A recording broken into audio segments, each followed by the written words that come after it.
And that's it. We are on. What is up, everybody out there in YouTube land? What is Smoking Cannon family? It is your host Dustin. Joined with me today is Harry Cola. How you guys doing? Harry, man, you've been growing a lot of different cultivars here recently. So would you like to go over the strains, man? It has been a minute since you've Well, updated us besides that short. So I'd like to hear about your growth, man. I've been taking it easy because we were trying to get monetized, and then when that didn't go through, I kind of shifted my attention to trying to find some kind of employment because if I'm not going to get paid through YouTube, I kind of need to keep the lights on. No internet, I can't upload videos. So Absolutely. basically what I've been growing here past recently, I got a couple Tropicana cookies in the bathtub that nobody Oh, has seen yet. They're Tropicana. both the same age, yet one kind of got stunted, so it's a little bit smaller. And the other one is just growing beautifully. It has some really big, massive fan leaves that I Yeah. need to go in there and trim out so I can train it a little bit more and adjust it, but it looks freaking awesome, man. Now, Harry, are these autos or photos? They are 42 Fast Foods Fast Flower Genetics. You know, I love those Yeah. 42 Fast Food. Yeah, we do on this channel. I must say, we've both grown quite a bit of them by now. We've still got quite a bit to show you guys too in the upcoming shorts. Of course, YouTube age restricted it, and we're going to get on that little topic later on, but right now we're on the grows. So, how's the Fruity Pebbles coming along?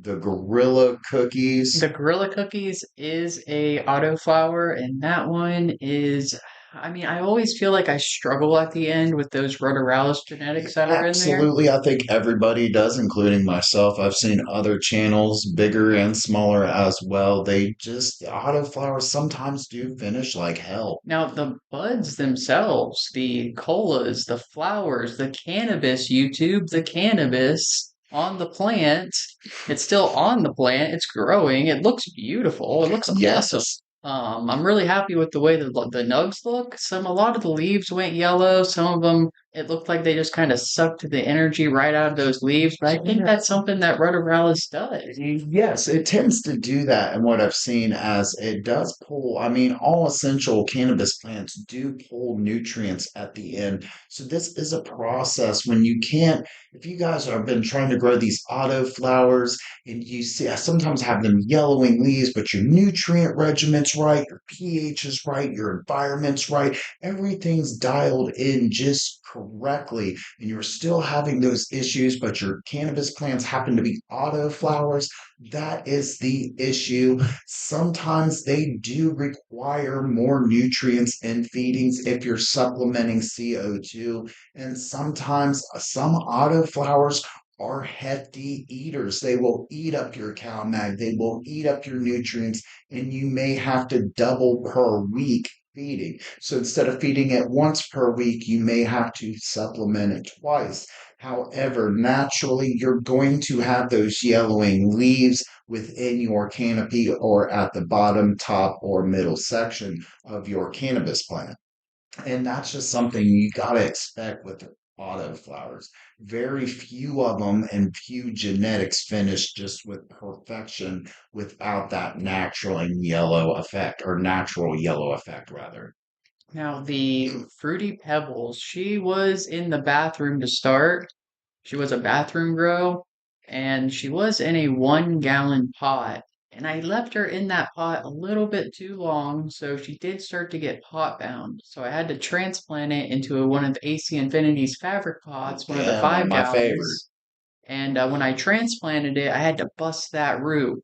I really had to get under there. You see my root busting video. Yes, yeah, Get he under there. busted that wide up under there, got those roots free. And then I stuck her into the tent with the Gorilla Cookies, which the Gorilla Cookies was in the bathroom too. But once that wedding cheesecake got out of there, I was like, all right, I can free up the bathroom and start some more cultivars because, I just want to keep more cultivars growing. I want to grow as Yeah. many as I can because it's just fun to grow these plants.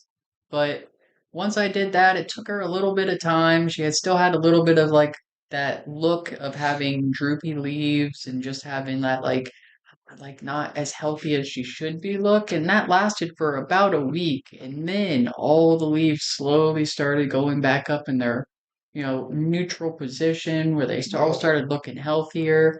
Now during the transplant I forgot one of my ties and I Yeah. did break a branch, but what I did is I pulled that branch back up, 'cause it didn't break all the way, just a little bit, pulled it back up and I tied it to the plant to keep it in position. Yeah. Left it like that for 2 weeks and the plant healed. Yeah. Then as soon as it healed, I went right back to training everything. Naturally grafted itself. And if you do this properly and sterilely, much like Harry Cola did, you can easily sometimes break branches, and as long as it's a very clean, you can easily attach these back with just some tie, like some of the soft wire and wrapping. There is garden wrapping for grafting that's very cheap, and I suggest you get that and you wrap it around the area and you bind it together with the soft wire to the stalk, the broken branch, and it'll naturally graft itself and heal if you have enough time on that plant. Now, I wouldn't suggest doing this with autoflowers, of course, because there's a very narrow window from beginning to end. Usually around 8 weeks to Um, 12 weeks for autos. Autoflowers, yeah, they seem like Because within 8 to 10 is a within lot of growing. 4 to 6 weeks they already transition into flowering. And Yeah. so that's kind of the window. You only have like 4 weeks or 5 weeks maybe before it starts that transition. So you really don't have a lot of time in veg. Yeah, that is very true. That is true. I mean, I only had 4 weeks of veg Now, with the original blueberry. upcoming grows, I had one of our viewers give me, which I'll make a short about it, but he gave Yeah. me a Skywalker OG from Barney's Farms.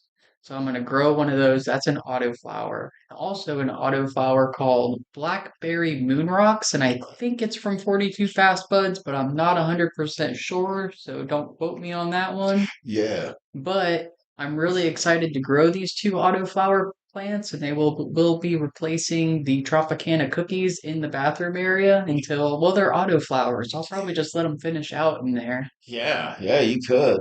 But I've heard that purple moon rocks is an No, or excellent not, that's blackberry moon rocks. blackberry moon rocks. That's what it is. Blackberry moon rocks, I heard, is an excellent cultivar. It's a high THC, and they even have it, like Harry said, in the autoflower, which is very nice. I've been growing these autoflower original blueberry rangers. So they're basically derived from the original blueberry strain.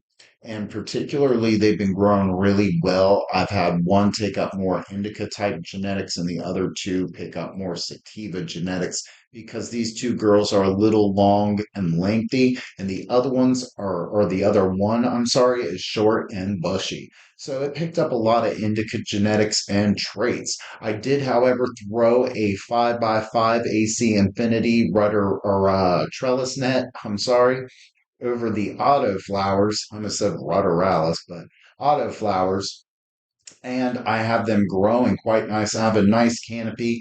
I did put them a little too close, so I had to clean up the middle. But as you can see on the shorts, I'm updating you guys every day. YouTube loves to age restrict them. So go ahead and check them out. Not probably all the time you'll get notified because YouTube won't notify you of, I believe, age restricted material unless you're signed into your Google account when you're on here watching us. That way, they can certify you're as old as you say you are and be able to watch our content, even though we're teaching you guys at home and talking and discussing nothing but the plants. They think it's harmful and dangerous content here on YouTube.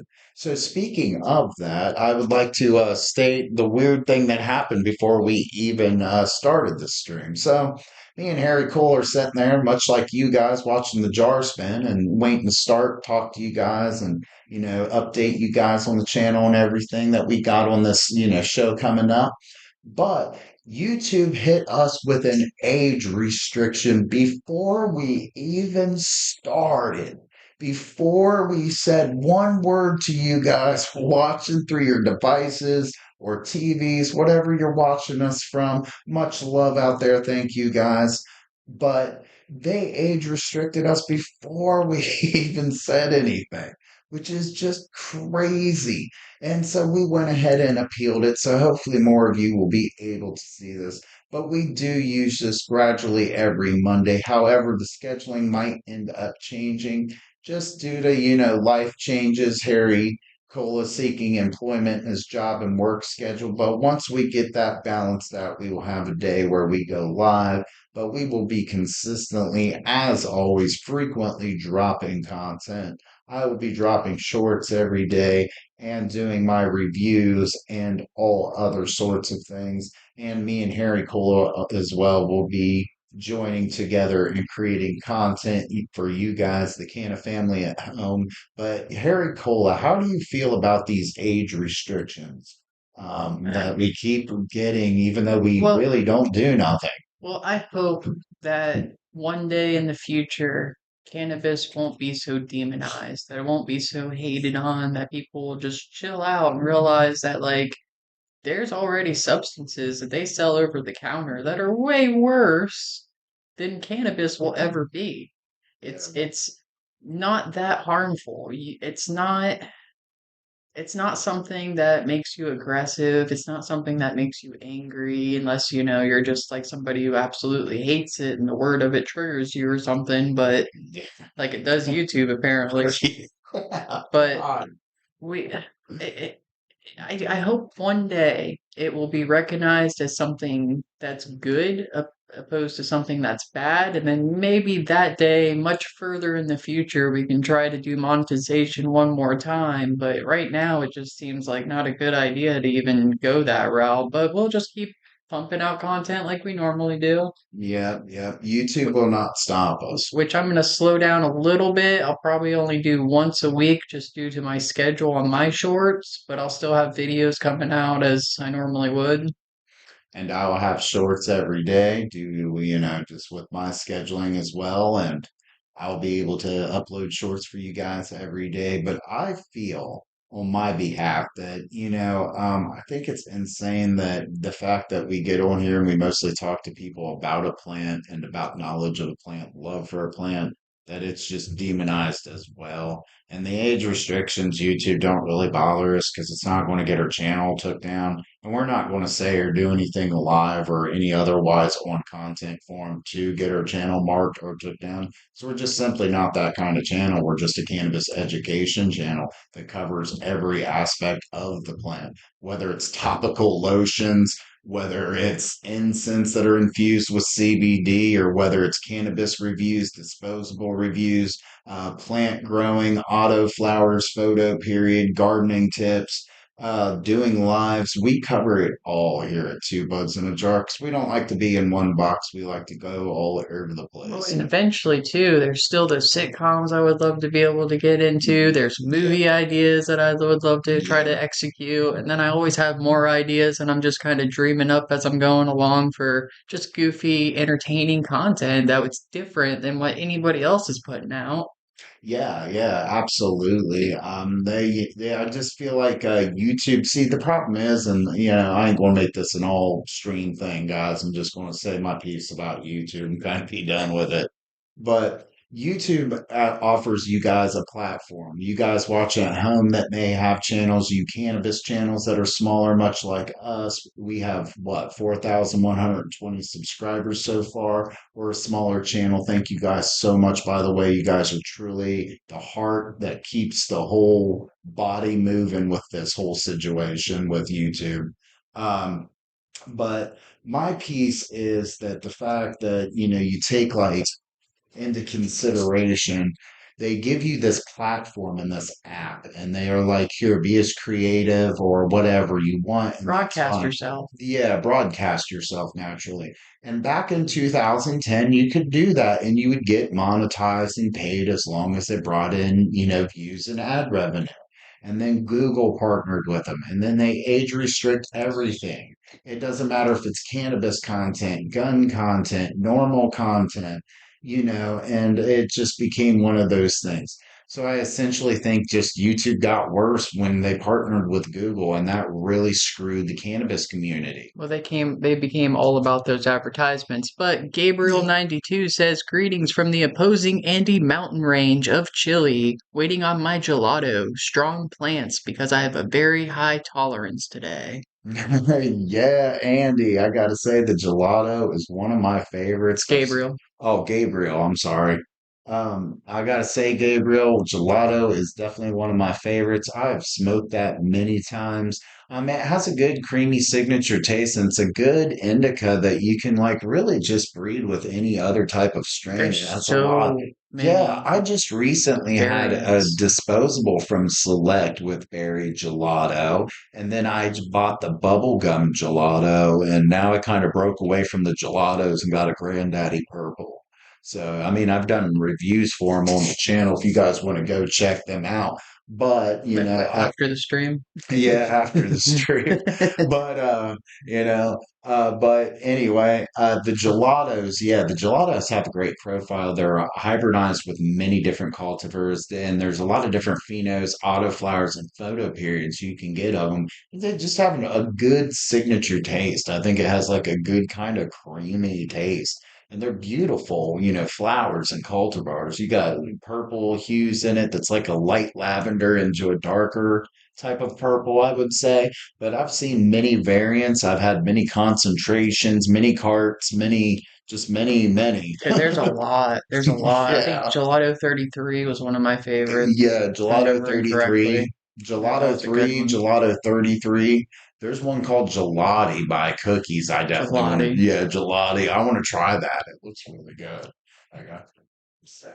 But yeah, so we're going to get off the YouTube age restriction, subject.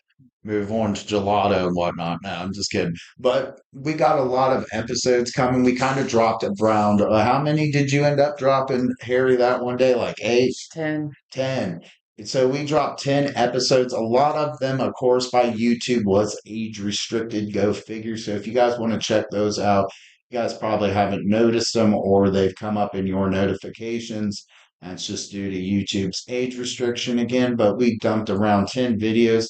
And that way we could kind of choreograph and get together behind the scenes more content. And we were building up on episodes that just essentially needed dropped. Well, what my idea was, if we got monetized, then I would have a video coming out like every single day, and then we'd be able to shoot more videos, and I could keep having videos come out every single day.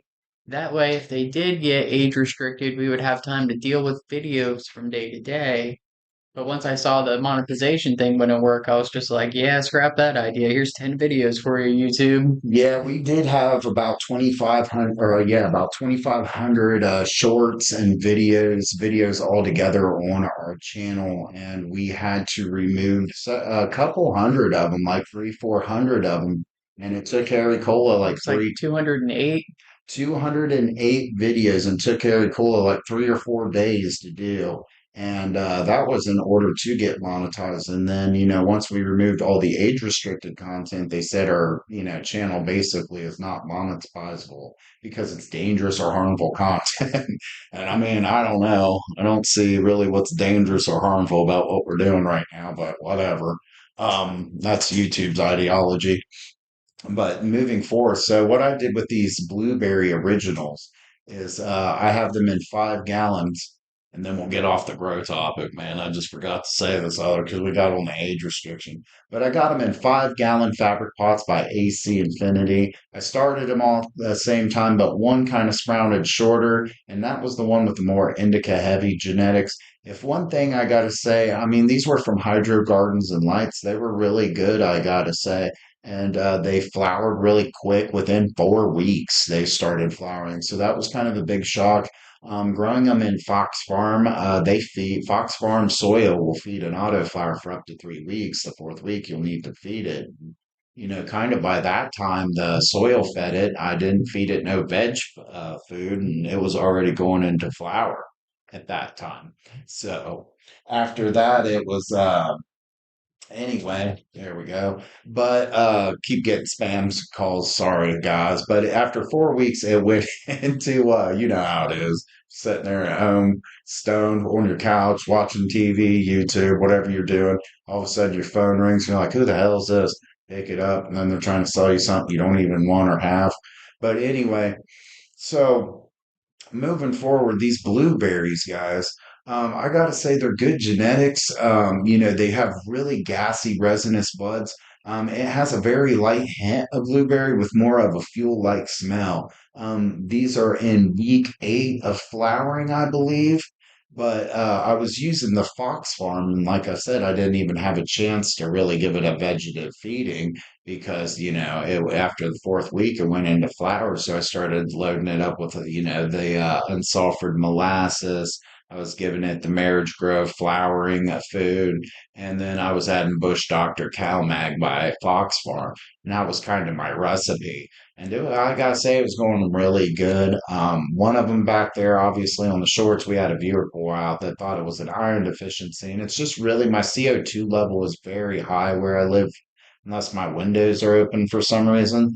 So essentially, I mean, it just really ramps up growth in an autoflower. If you're not familiar with CO2 or you don't use it, it just speeds up the metabolism of the plant and causes it to eat and drink and do everything a lot faster, a lot quicker, especially when it's an autoflower because it's already doing that at a rapid rate as, genetically made to be.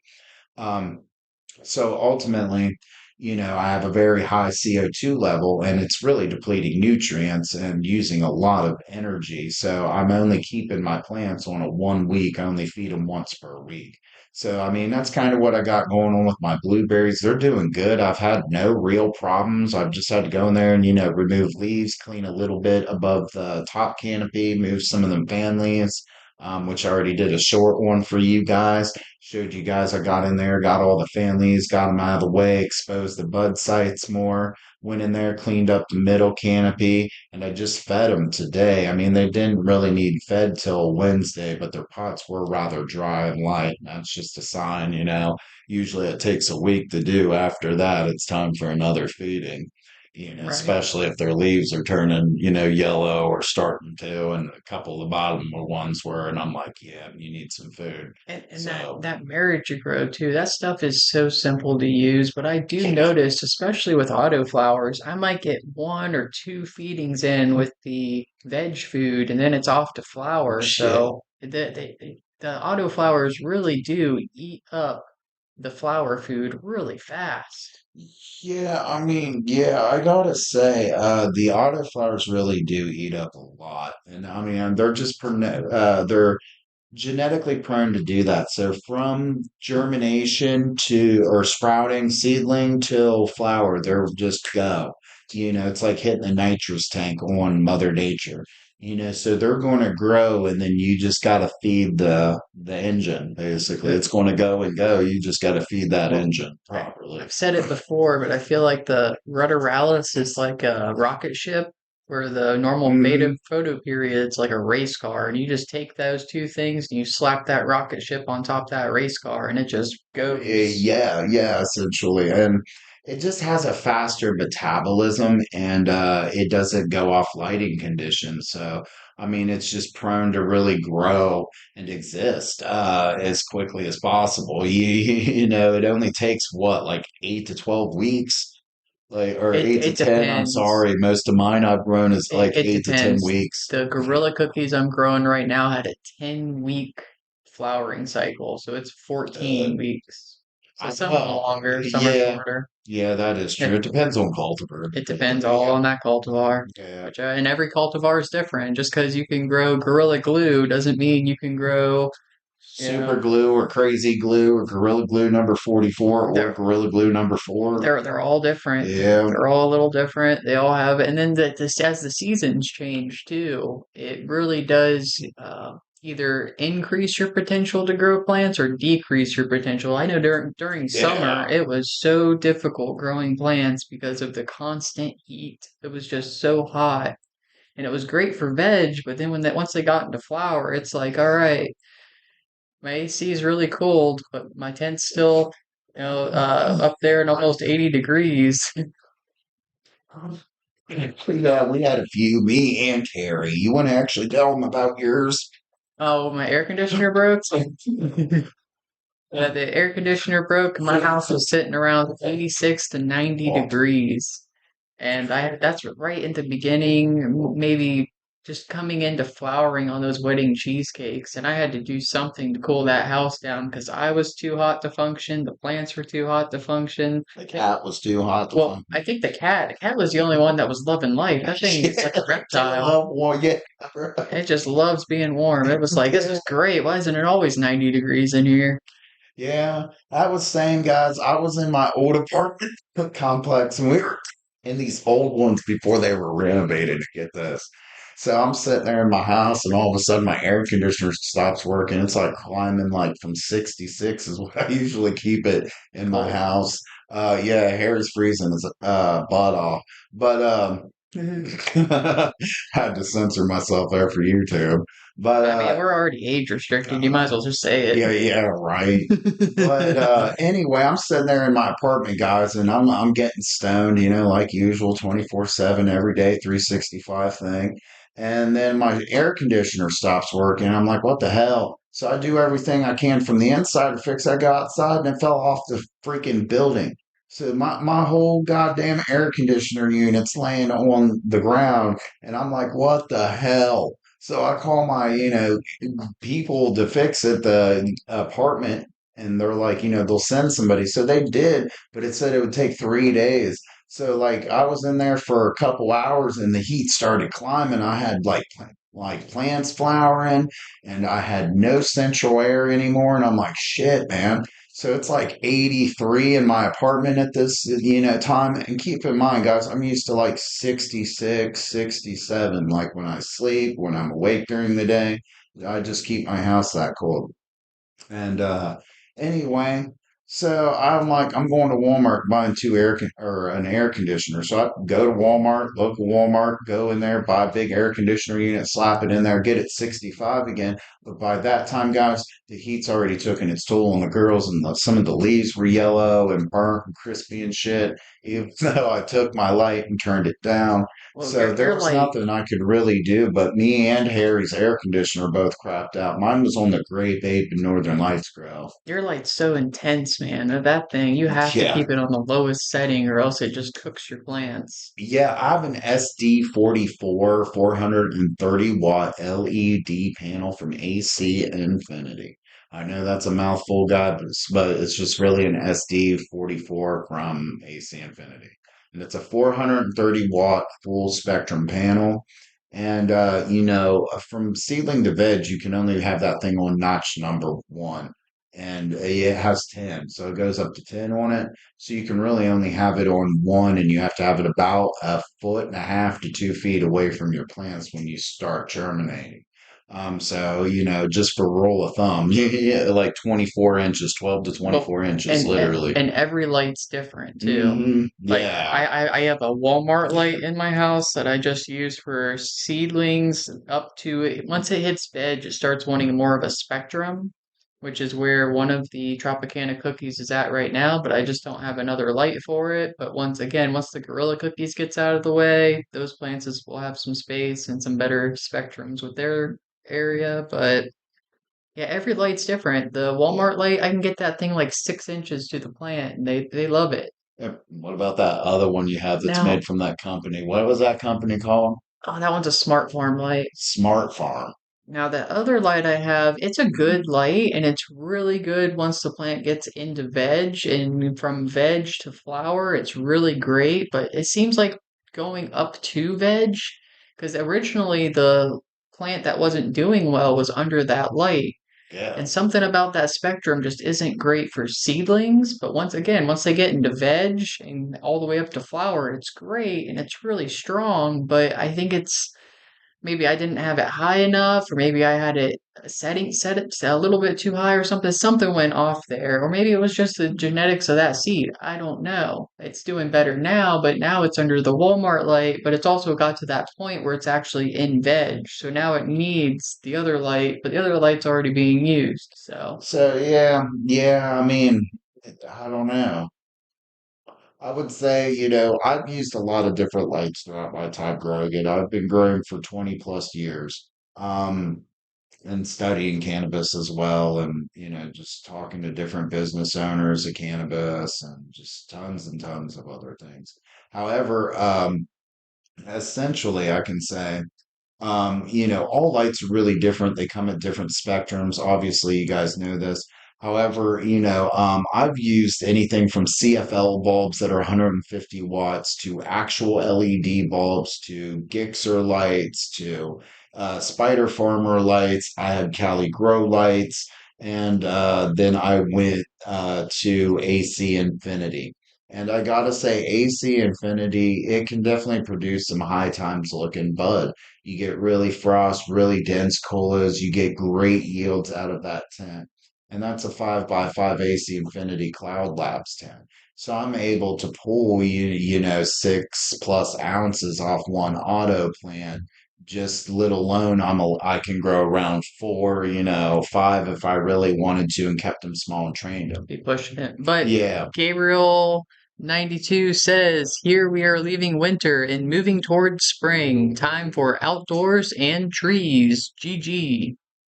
Damn, Gabriel, we're going where we're at. We're going from summer to fall right now. Getting cold. It's actually September 1st, ain't it? But growing indoors for me during the winter is really a beautiful time, especially with plants that are going to be going into flowering soon. Because it's, again, as soon as the Gorilla Cookies gets out of my way, probably in 2 to 3 weeks, I'm going to kick the girls that I have right into flower. Yeah.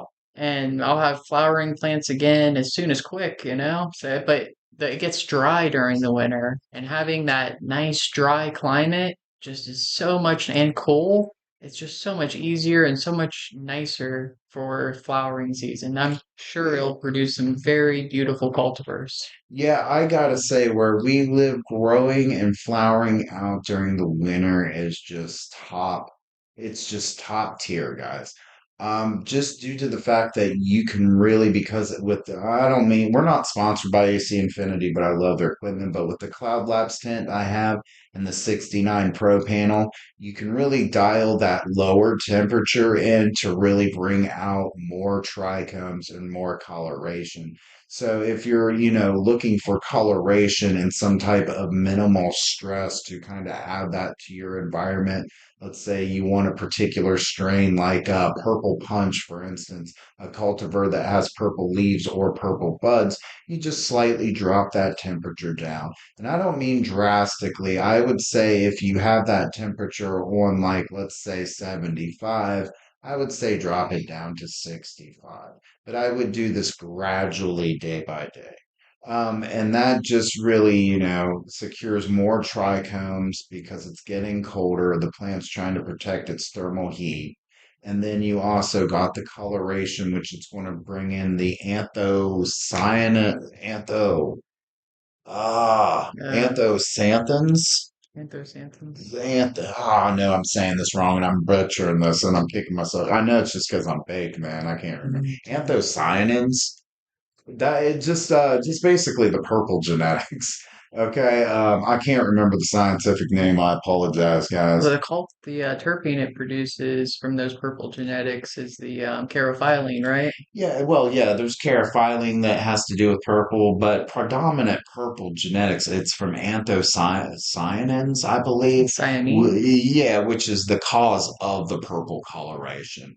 But a lot of it can be buildup of different kinds of carophyllene and other terpenes that are found in, or not terpenes, but cannabinoid, or not cannabinoids, but genetics. I'm sorry. Genetics. There was the Might as well quit while I'm ahead. Damn. the coloring comes down to those pigments, But man. yeah, it comes down to the pigmentation and the anthocyanins. That's what it is called, the coloration. Anthocyanins. Yeah, that is the reason for purple coloration. And just dropping your grow room down gradually. I'm down to about 65, sometimes even 70 to 69, 68. Don't let it get past 60, guys, because that's bad.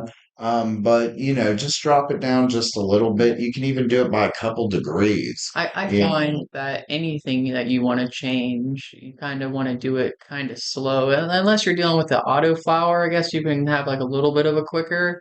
But with your traditional photo period, even when I transfer from veg over into flower, it's still like 1 week I'm still giving it, 50% of the uh, Mega Grow and 50% of the Mega Bud. And then Yeah. I'll shrink that down to like 25% on the next feeding. And then by the next feed, so it takes me like 3 weeks in total to really transition to where I'm just giving it flower food. So everything you do, like you're changing the pH, you go, 6.1, then the next feed 6.2, then the next feeding 6.3, and then I'll just kind of hold it there pretty much until the plant's done growing. Yeah, But yeah. everything you do with the plant, whether you're changing your light up a little bit, well, I guess the light cycle changes pretty quickly, especially for a photo period. But that's really the only thing that you can change quickly. Everything else is a slow change, or you don't want to rapidly make that change. You just kind of want to Yeah. slowly Do and it gently, gradually. okay, I'm going to do this and give it some time, let it adjust. Now I'm going to do this, give it some time, let it adjust. Yeah, just like if you trim and defoliate your leaves, it takes the plant 2 weeks. Just think, anything you do to that plant, you're adding an extra 2 weeks of growth. Well, even when I trim, defoliate, and train, because I'll do all that stuff at the same time, I try to only take away about 20% of that canopy. Yeah, I kind of treat it like a yeah, like you would a tree, and I just take away a yeah. little bit, and then I'll wait, give it some time to recover, then I'll come back, look again, say, okay, let me take away this little bit, give it time, let it recover. Yeah, increments up to, and to do this all in pre-flower is quite okay. As long as your plant's healthy, you can do that up into increments. You can do defoliation, wait 2 weeks, do more defoliation, wait 2 weeks. But if you're more into mid-flower, thusly late flower, I would, not recommend that for autos. That way you don't stress them out, but you can easily, yeah, mostly do that. I gotta say, the cooler temperatures is a really nice thing. Also darker temperatures and giving it excess light, depending on your light schedule, is another way to really amplify those trichomes. One of my techniques I absolutely love using is unsulfured molasses. I swear by this stuff. You have to get unsulfured too, because if not, it adds a lot of phosphorus and potassium. So you want to get what is unsulfured molasses. It's made for like cookies and baking. You can buy it in big jugs at like stores called Good Food Services, Gordon GFS, food. Gordon Food Services. That's what it is. I can't remember, but I always go in there, so we have one of those near us. I mean, they should come in baking stores, Walmarts, things like that. But unsulfured molasses, what you're doing is you're carb feeding your flowers. So, and you're also carb feeding that mycorrhiza. So not only are you making your buds bigger, you're increasing the terpene profile, you're also increasing your trichome production, you're also increasing your root mass and your roots, period. Your entire root system is where I'm getting at. So you do need to make sure your plant has enough space in the pot that it's growing in before you start carb loading it. Make sure there's a little extra root space in there, or else you might end Yeah. up with some pot bound issues. 5 gallon and up is what you should do with this. And I also add great white mycorrhizae in mine. And that is just, it has 24 the really useful I would say it's for like the ground, It's basically for the the soil. rhizomes. Yeah, the rhizome. That's the word I was looking for. Damn, I smoked too much today. But but sorry guys. But anyway, you add it to your mycorrhizome, which is just your soil, whatever, grow medium you're using. And essentially, what it does is it creates bacterium and really, I would say, speeds up the colony of your root production. So you're able to really start off really good. And that's what you always want when you're growing cannabis, a good, healthy start. So great white, it is a little pricey, but it has different 24 different mycorrhizae in it, and this really helps. And I also use Fox Farm soil, which has 24 really, beneficial mycorrhizae as well. And with all this together, it really speeds up the production of, autoflowers, I gotta say, and it's the perfect combination, excuse me. And as long with this unsulfured molasses, It's really well too for carb feeding, making your flowers bigger, getting greater yields, getting more trichome production, getting even a better terpene, because that's what a lot of that bud enhancer stuff that they sell you. I'm sure you guys have seen it. It's, called bud candy, this, that. It's for your buds to increase, size of cola yield, terpenes, and trichome production. All you need is unsulfured molasses, and this is one inexpensive bottle you don't have to consistently buy. You use each time you flower, and you only use 2 tablespoons per gallon. You can up this or increase this. You don't want to put, of course, like a half a gallon. If you're using like a 5 gallon feeding bucket, you want to pour half a gallon, but like Well, 2 to 4 tablespoons would suffice. if you put too much of the unsulfured molasses into You're your gonna get medium, mold. well, what it does is it boosts up that bacterium that's in there, which Yeah. is beneficial to the plant up to a point. If you get too much in there, then the bacterium, they're fighting for space, they're fighting for air, they're fighting for food, and then they'll die off, and you'll end up with a Yeah. bunch of things that are rotting and Yeah. dying at the Yeah. medium, which is where you get the fungus. You have a very inert environment. So, Now, now, what I use in my grows is a product called BioRoot, and yeah. I've enjoyed using it. It's not just pure unsulfured molasses. It does have some other stuff in there, so I use it kind of sparingly, but I definitely use it through flowering, not on every feeding, but I give it to it in the beginning. I like to give it to it at the end, but or maybe even sometimes in the middle. It just depends on the cultivar and how much time it takes to finish out flowering. Yeah, the Great White, I gotta say, is a great addition. And the molasses is quite easy too. It's an easy application and it makes for a good carb load. I mean, as long as you're doing your nutrient right, you're really carb loading your flowers. And I mean, the bio root is good as well, I must say. It does have added potassium and potash in it, like potassium and phosphorus, I believe. Yeah. Um, so It's if not you're, much. It's a little additive. yeah, I like to use it too when it looks like I need to when I look at the plant and it's telling me it needs a little bit more of that potassium or phosphorus. I'm like, all right, you get a little bit of Bio BioRoot. root, yeah, yeah, and some supplements to have like that just extra around in garden is excellent because if you're noticing you already got your plant on a feeding regimen, you may just need a little extra stuff like that always helps. So it's kind of like a Gatorade, when you on a hot day or something like that for a human. It's just a nice little reliable pack for your girls, in case Yeah. they need a little extra, whatever the case may be. And they do have different packs like that. They have NPK packs. They have the nitrous or the nitrogen, phosphorus, and magnesium, potassium as well. And the phosphorus for flowering. So, it's just an essentially they do have these recharge packs. They're just some of them are expensive, some of them are cheap. It all depends. So are there any laws that have changed with cannabis that have got you excited? Yes, yes, yes, Harry Cola. There are, matter of fact, they are considering gun owners to drum roll. They are allowed to have guns and medical cannabis cards, and they are doing this for both recreational and patients because the Second Amendment falls under the right to protect somebody else or protect yourself from tyranny. So, with that being said, or self defense, basically, and right to bear arms.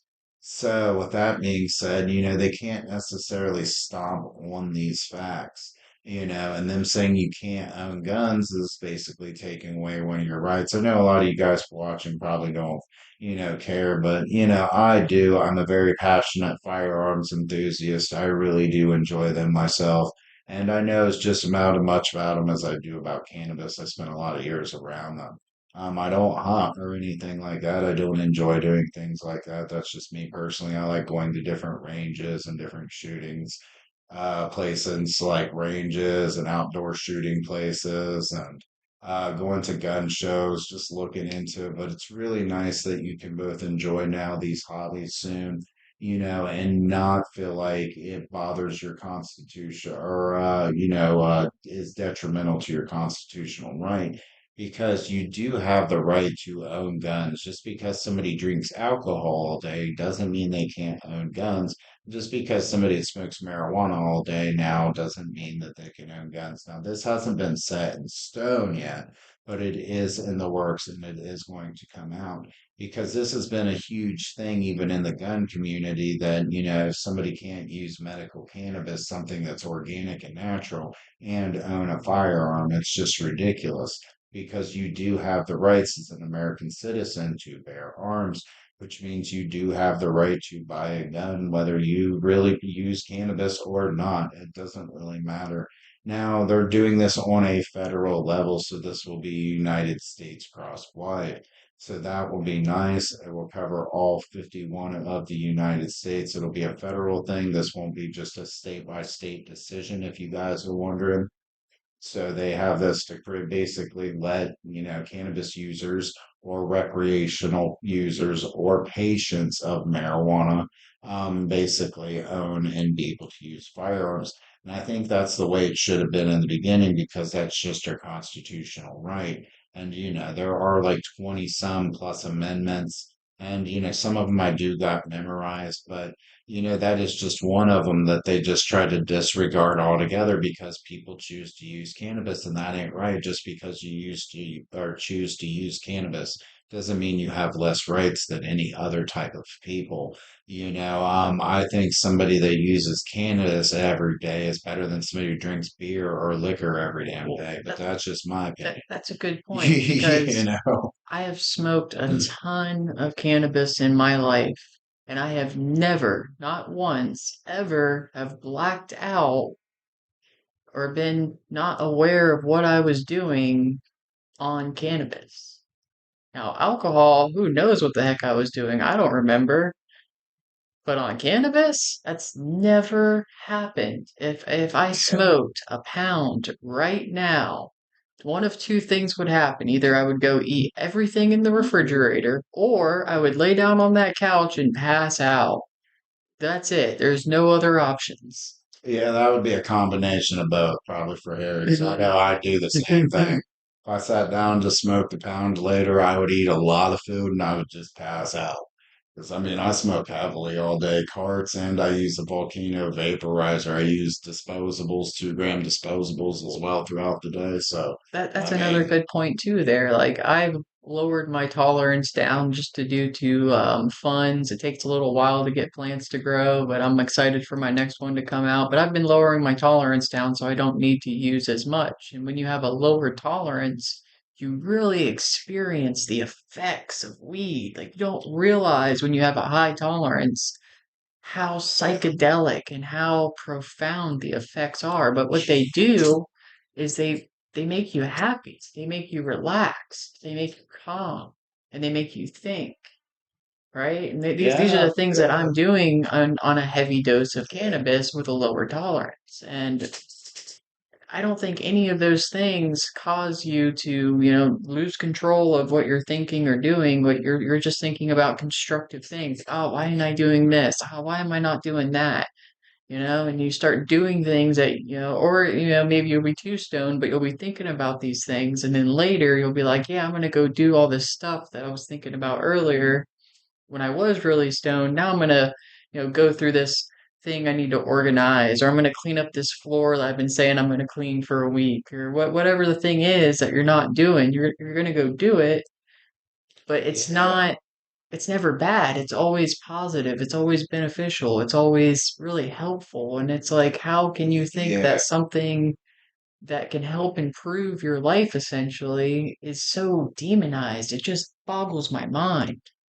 Yeah, and something like tobacco kills 140,000 people a year, is not so demonized. Now they're really knocking on, but before it was really advertised to everybody, young teens, kids, it was in cartoons, and the cigarette companies had a hold of everything and everyone at very vast points until a lot of studies got done and realized, hey, these things are killing people, 140,000 people a Well, year. did you hear So, that the cigarette companies actually controlled the studies that we're doing for a time, and they were Yeah, back falsifying then, their yeah, research yeah. and putting out like, oh, it's not They dangerous, it's not actually harmful. they sold cigarettes at one point as a weight control. They sold it as something They'll under the do that. terms that it looks cool. And the thing is, they're just cancerous. They have a lot of carcinogens.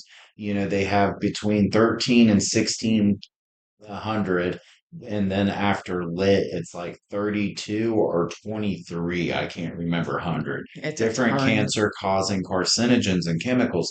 And you do not have this in organically grown cannabis, nor do you have the amount of carcinogens. Well, Now I'm sure any type there's of a few.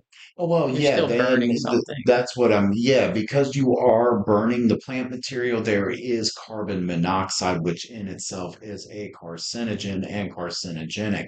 So if you're vaporizing your cannabis, you're even more safe and healthy if you're going to choose that route. If you're an old school smoker and fuck it, you don't care, that's cool too. I respect that. I smoke too every now and then, the actual flower in like an herbal wrap or whatever. But my point is, they are more willing to push something that kills 140,000 people a year, not to mention alcohol, which destroys more lives than it does good for anybody. Let's just actually be real, because I'm just one of those people that do that.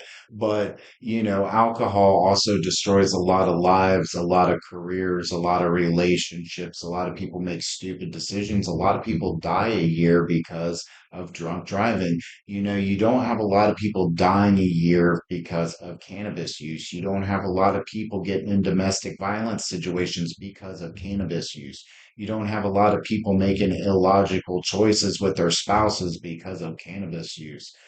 So Well, I think it it's too, if you've you never know smoked cannabis before, you should be a little bit cautious with it. It is a powerful plant if you have yeah, no if you have tolerance. no tolerance to it, yeah, But you don't. once you gain that tolerance, it doesn't take long, maybe like 2 weeks, Hmm. and it's like, bam, you have a tolerance already. 2, 3 weeks, you should build up at least a mild tolerance to cannabis where you're not just full couch blasted every time. Flying through the clouds like I am Yeah, sometimes. yeah, sometimes, yeah. And there's been sometimes Harry Cole has smoked some GDP that was dark purple and just end up on the couch for hours, soaring through the sky. But Chadwick, Bradburr. Alcohol destroys my stomach and gives me massive headaches. Me too. yes, now that's another thing I get on alcohol. It makes you feel horrible, it dehydrates you, and it actually, you guys, I'll tell you something, a scientific fact about alcohol, the reality of it. Your body perceives alcohol as a neurotoxin. So the same thing that's in like rattlesnake venom, for instance, there is neurotoxin. Now I'm not comparing alcohol to snake venom. However, the your body perceiving it as a neurotoxin, it depletes oxygen out of your bloodstream, which kills oxygen delivery to your brain, which in turns actually kills brain cells. So the more you drink, the more you get drunk, whether it's off beer, liquor, whatever the case, the more brain cells you are actually killing. Now, cannabis scientifically coats the brain cells and prevents deterioration and stops diseases like Alzheimer's and Parkinson's. You guys can look up all these scientific facts, I'm telling you. Yeah, it's definitely true. It's Yeah. wild. And it also retards the growth of that horrible disease that plagues so many people, you know? Yeah, yeah, yeah. And I mean, I don't understand, why they've really promoted it toward people or the American thing and gave, people that consume a lot of alcohol more rights than people that consume cannabis.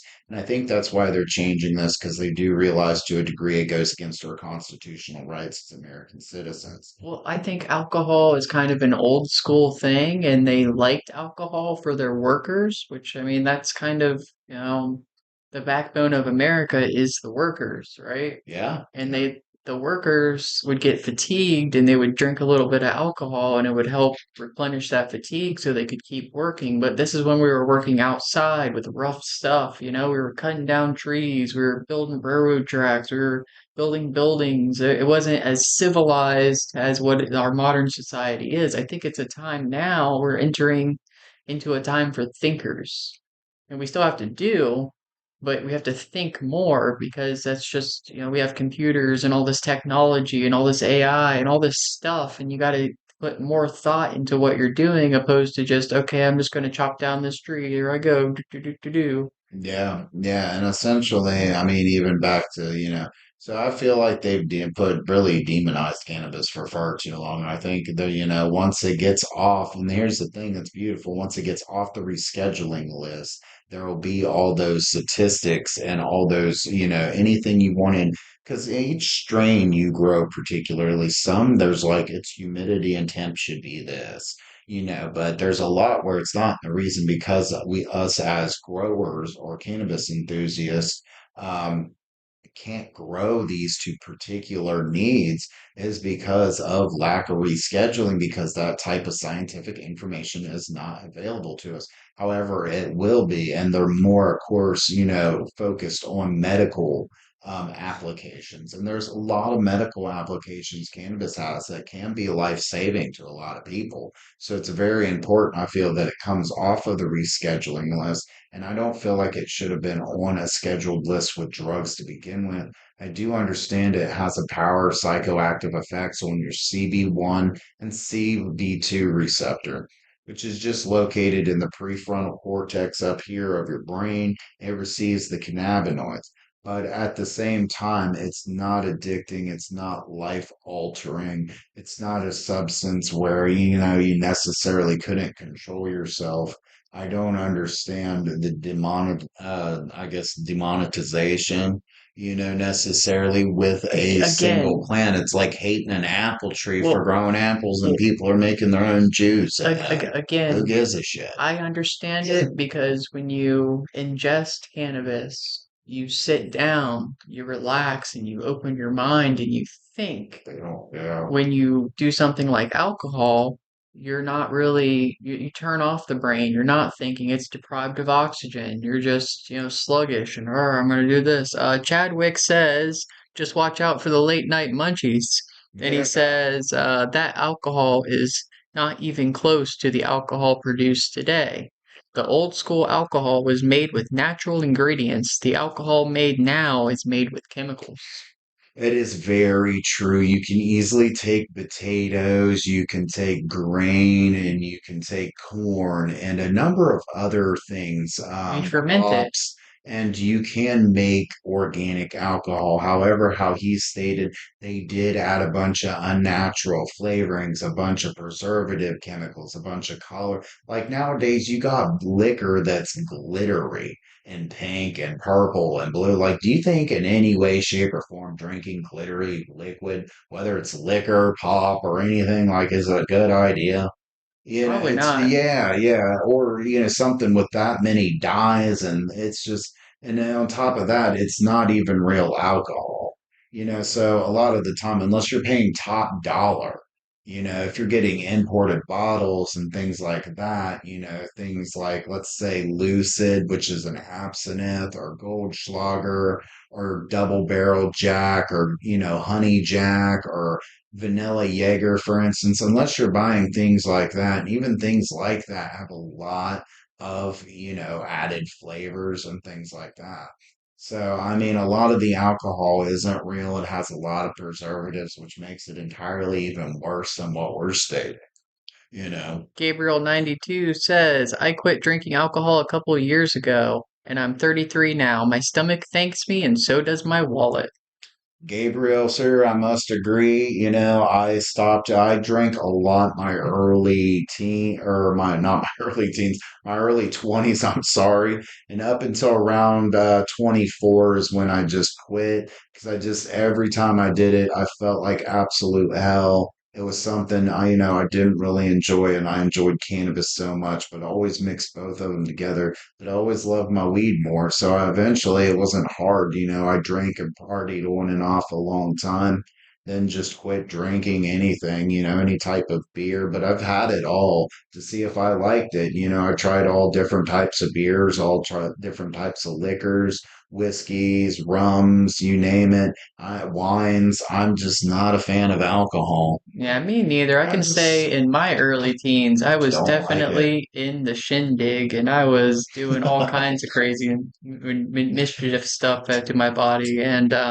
Yeah. I quickly learned that alcohol just seemed to make me feel sick the next day. I was less productive and I just really didn't like the effects of that particular kind of thing. I really liked cannabis over everything else.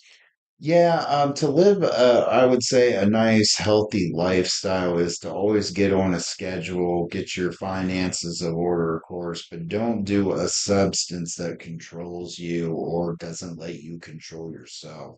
So cannabis is the best to go with because it is organically, just it's organic. It's not going to cause physical or mental dependency. I mean, it shouldn't. It's just a plant that has an effect. Sometimes you have it, sometimes you don't. It just is what it is. Or sometimes you keep a constant supply because you medicate yourself with cannabis, whatever the case may be, you know.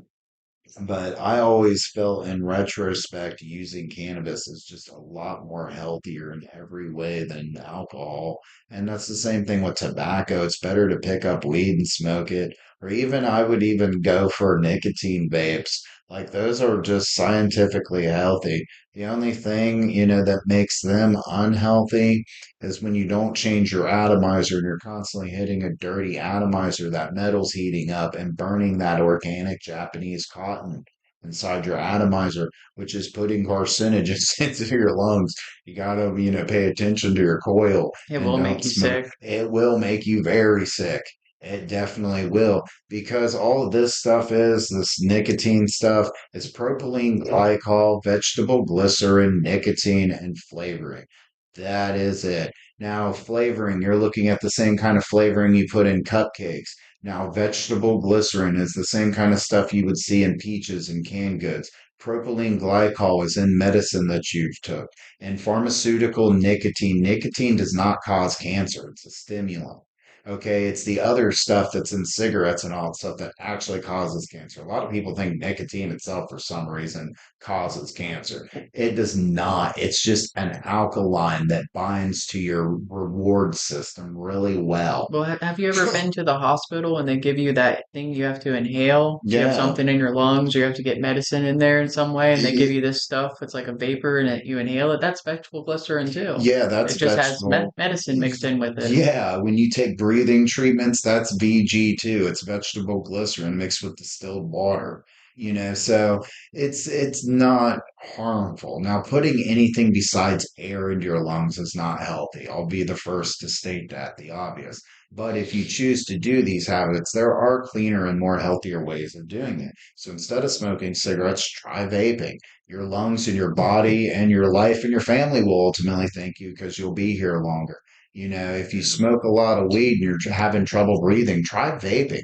There's all sorts of vape devices that fit all sorts of bank accounts or, financial positions you may be in life, or, if you can afford them, then go for them. But I recommend that because you're going to get more longevity out of your flower and your product, and you're going to get high each and every time instead of just like burning it up through a bong, you know? Chadwick says, "You gonna show any buds live?" Question mark. Any I've buds recently found this channel and have enjoyed how you get to the point and don't give a long spiel. Now, for sure, in about 5 weeks, the Gorilla Cookies will be ready, but it's gonna take about 5 weeks for that Gorilla Cookies auto to be ready to show. I don't know if you have any buds you want to show live Yeah, let me think actually. I mean, I do honestly have some what is it called? to the Captain Kush. Captain Kush that is really gas. But we do have some flowers growing in the back of the studio right now, and that's the original blueberry. And I mean, I haven't uploaded, I don't think, a short today on those either. Um, yeah. Yeah, we'd just have to relocate on that, but Well, if you we grab can. a picture, I could put the picture in the computer and then bring it up on the live. Mm, yeah, we could do that. Yeah. So, I mean, yeah, we could show some buds. That's no problem. Like what I'm Grab. smoking on. Actually, well, we'll do that first. What I'm smoking on. But yeah, Harry Cola don't because I mean, If you had to locate here. Right. I don't have any buds on hand. My buds are still in the pots growing. Any tips for flowering would be appreciated. Now, what kind of tips for flowering are you looking for? Are you looking for the beginning process, the process from beginning to end? Like, what kind of tips are you really looking for there? Like, are you, because there is so much involved, and then it's also kind of strand specific, like what kind of cultivar are you growing? It says just switched over to beds and use Logan lobs for testing the soil. All right, guys. So right here, I It's gonna. got some Captain Kush. So, are you growing outdoors? All Chadwick over here. What is that? Well, at first he said any tips for flowering would be appreciated. Just switched over to beds and use Logan lobs for testing the soil. Veg. Sounds like, are you growing outdoors, Chadwick? Yeah, Chadwick, are you growing outdoors or indoors? And let us know definitely down in the comments, and we'll let you know, man. It sounds like if he's using beds. Labs, Logan Labs. Okay, I was like lobs. I don't know what that is. But guys, I'm gonna go I wish you guys could smell this. The nose on it is like a berry, I would say like a berry wine kind of grapey gas. It just has that really grapey undertone, berry smell, and it almost has a wine. I'll go ahead and get closer to the camera and show you guys. Give me 1 minute. Oh, it smells so good. Kind of show you guys what we're working with here on Two Buds in a Jar. Pour a little out here. Let me get my light, my LED light. There she is. And guys, you ain't going to be able to hear me, but I'm going to get it nice and lit up in the camera for you. So, you're growing indoors. So typically you want to start allowing your indoor environment to get a little bit cooler. You're going to want to obviously start getting during the transition, you're doing less of the nitrogen, more of the phosphorus and potassium, moving into the flower food, depending on whether you're doing photo period or if you want to do the um, autoflower. Autoflowers, it seems like you can make that transition a little bit quicker because the plant moves faster, so you kind of have to. But with the photo period, typically you have a nice long 10-day transition, so you can just kind of slowly transition over. He said, Chuck Wick said, "Whoa, pretty buds." Gabriel said, "The previous one was cookies and it was very vibrant, especially for those looking for resin and a sweet, creamy flavor."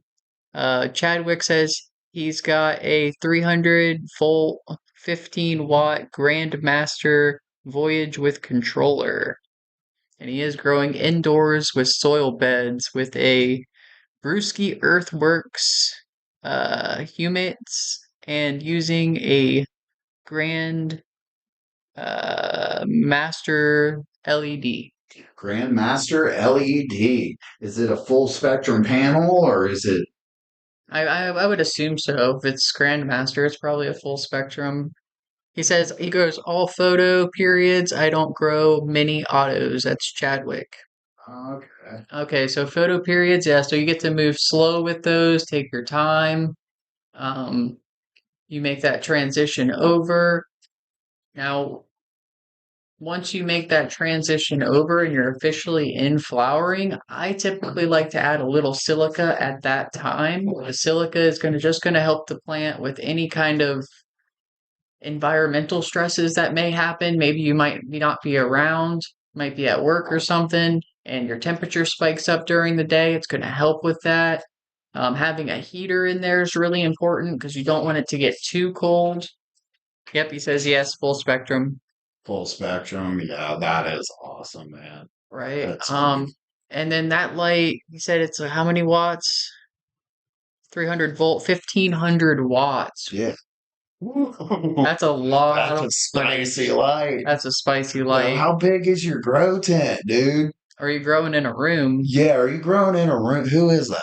That's Chadwick. Chadwick, your light is 1500 watts, man. Are you growing in a room or a tent? Yeah, because 'Cause that light's damn. gonna have to what, be like 2 feet away from the plant at all times. Yeah. It's a lot of Yeah. light. And then if you're doing that too, you might as well add CO2 in there so the plant can absorb more nutrients Yeah. and really utilize the full amount of that light. Yeah, and it really will once it has CO2. And there's ways, we have ways on the channel to make organic cheap CO2 where you It, don't have to mess with I the don't I canisters or don't know if nothing. I don't know if I took it off, but if you don't want to mess with the expensive canister setups, you can always add a little bit more CO2 to your room using the yeast technique. Yep, and all that is a jug with a it's a milk jug that's half filled with water. You put 2 scoops of sugar in it and 1 packet of active yeast, shake it up and leave it open in your tent, and it'll put out enough CO2 and you change it every week to 2 weeks. And that is a very cheap, easy method. It isn't consistent, but it'll be enough to show improvement. If not, add a couple jugs in it you'll get greater results and you can up your CO2 level. This is excellent for CO2 and flower production. I've gotten excellent yields that are on the channel from So it. Chadwick says, now about the silica, what's the best and do I do foiler feedings or soil? Silica is definitely TP nutrients. If you want the best silica TP nutrients, absolutely. They are science lab tested nutrients. So every little number and everything will be on it. Amazon carries them, and that's what I recommend. And you don't want to spray that as a foiler feeding. You want to add that into your soil because it's going to help the plant way more through the root zone than it is going to be sitting on the leaf. I don't think the leaf can absorb silica through the stomata or anything No, like that. no. No, silica would have to be through a feeding, but absolutely TP nutrients. You can look them up. They have in jugs and smaller containers as well. Harry Cola also uses a different silica that works real well. What is it? What is that one? Silica Blast is what I Silica use. Blast is another It's good one. relatively affordable and easy to find at your gardening stores if you have like a place like Hydro Gardens and Lights in your area. Yeah, yeah. And they sponsor a channel. They're really good, man. We definitely appreciate you guys at Hydro Gardens and Lights. You guys gave us a lot of genetics and hooked us up with a lot of content for a while for the channel. Chadwick also says his lights at 62% power at 656 watts. That's a lot of wattage going in there. That is, man. Chadwick, what is are you using like a plant or a I'm sorry, a tent or a room? And how many plants? I'm kind of curious because I know I have a 430-watt light and it sometimes even on it has a 1 to 10 dimmer switch and on the lowest setting, before you put it on 0 and you turn it off, it's on 1 all the time. And if I end up turning it up even higher during flower, it will end up foxtailing or LED light burning my flowers. Right, right. Yeah, Well, if you're growing auto flowers too. He's growing yeah, photo that is periods. And true. the auto flowers, you got to think about where your plant really comes from. Look at where your plant comes from A and try cooler try region. try to match that environment for whatever plant you're growing. If you can match that environment indoors, whether it's growing in a desert or it's growing up in Russia or it's growing in a tropical forest region, if you can match that environment, the closer you can get it to the environment where that cultivar or cultivars originally came Yeah, from, that yeah. plant's going to grow the best in those kinds of conditions. Yes, 9 times out of 10. I mean, even if you have a full spectrum light and you're doing your humidity and your VPV as well, each cultivar does really recommend or need rather a different, Climate. humidity, yeah, heat, climate, temperatures, things of that nature. But you can dial in a specific heat and humidity as well, and get the same results ultimately. So Right. I'm trying to think of any other tips. The unsulfured molasses is great. That carbo loading, go ahead and carbo load if you're already in flowering. you can almost do it. Dustin does it almost every feeding, right? Yes, I do. I carb load quite a bit.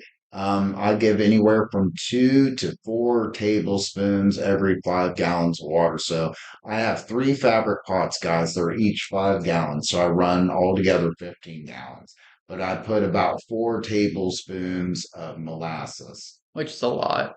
which is a lot, And that goes but into a five I have a gallon lot of reservoir. CO2 going on too. So it carb loads and feeds my mycorrhizae, and it also, feeds my plant. So, if you're running CO2, which you're running everything on, even faster. So if you think autoflowers are fast without CO2, once you grow them with CO2, and you'll be like, holy hell. They're really, It's really like you fast. plant them and a while goes by and you're like, hey, I have weed now. Like that. Yeah, like It's within crazy. 2 months, you're already seeing like a plant that's almost ready to harvest. Chadwick says, I'm trying high intensity to see what happens to the plant. Uh, see what happens. The plant loves it. I've been doing a high intensity, but not gonna go over 950 to 1,000 ppfd. I'm about 17 inches away from. That's still pretty close. Yeah, I mean, it would depend on a lot of factors, how his grow's set up and if he has CO. Chadwick, do you have any form of CO2 in your grow, man?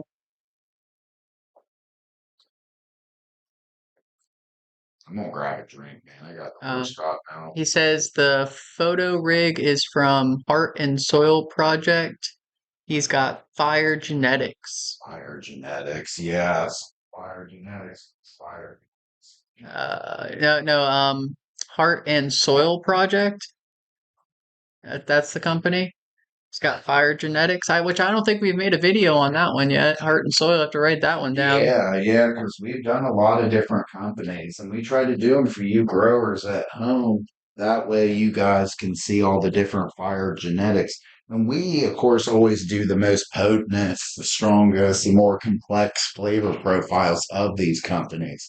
So if you guys end up getting the ones off of our video, you'll be very pleased because that's why we go through them. Now, some of these we've tried, some of them, some companies we haven't tried. Sorry about that, guys, but they'll have popping. But Yeah, we've tried a bunch of them, not all of them. There's a few I've looked at that I've been like, man, I would like to yeah, try that one out. and a lot of people have like that commented like, you haven't tried all these strains. No, we never said we have. Um, Madtown yeah, Grows says, just stopping by, stoners. What's up, Madtown Grows? Bad Town Rose, what's up, bro? How you doing? Is Kingfish Phil here? No, I No, haven't seen Kingfish Phil pop. yeah, Kingfish Phil. We got Left Jab in the comments said tent or room. Which one, Chadwick? Tent? I think he's growing in a room. I don't know. Yeah. I would assume if he has that big of a Yeah, bed, he probably has a room yeah, going because on. I have a 5 by 5 tent. He's got to have a tent bigger than mine. He's got to have like a 10 by 10 or something.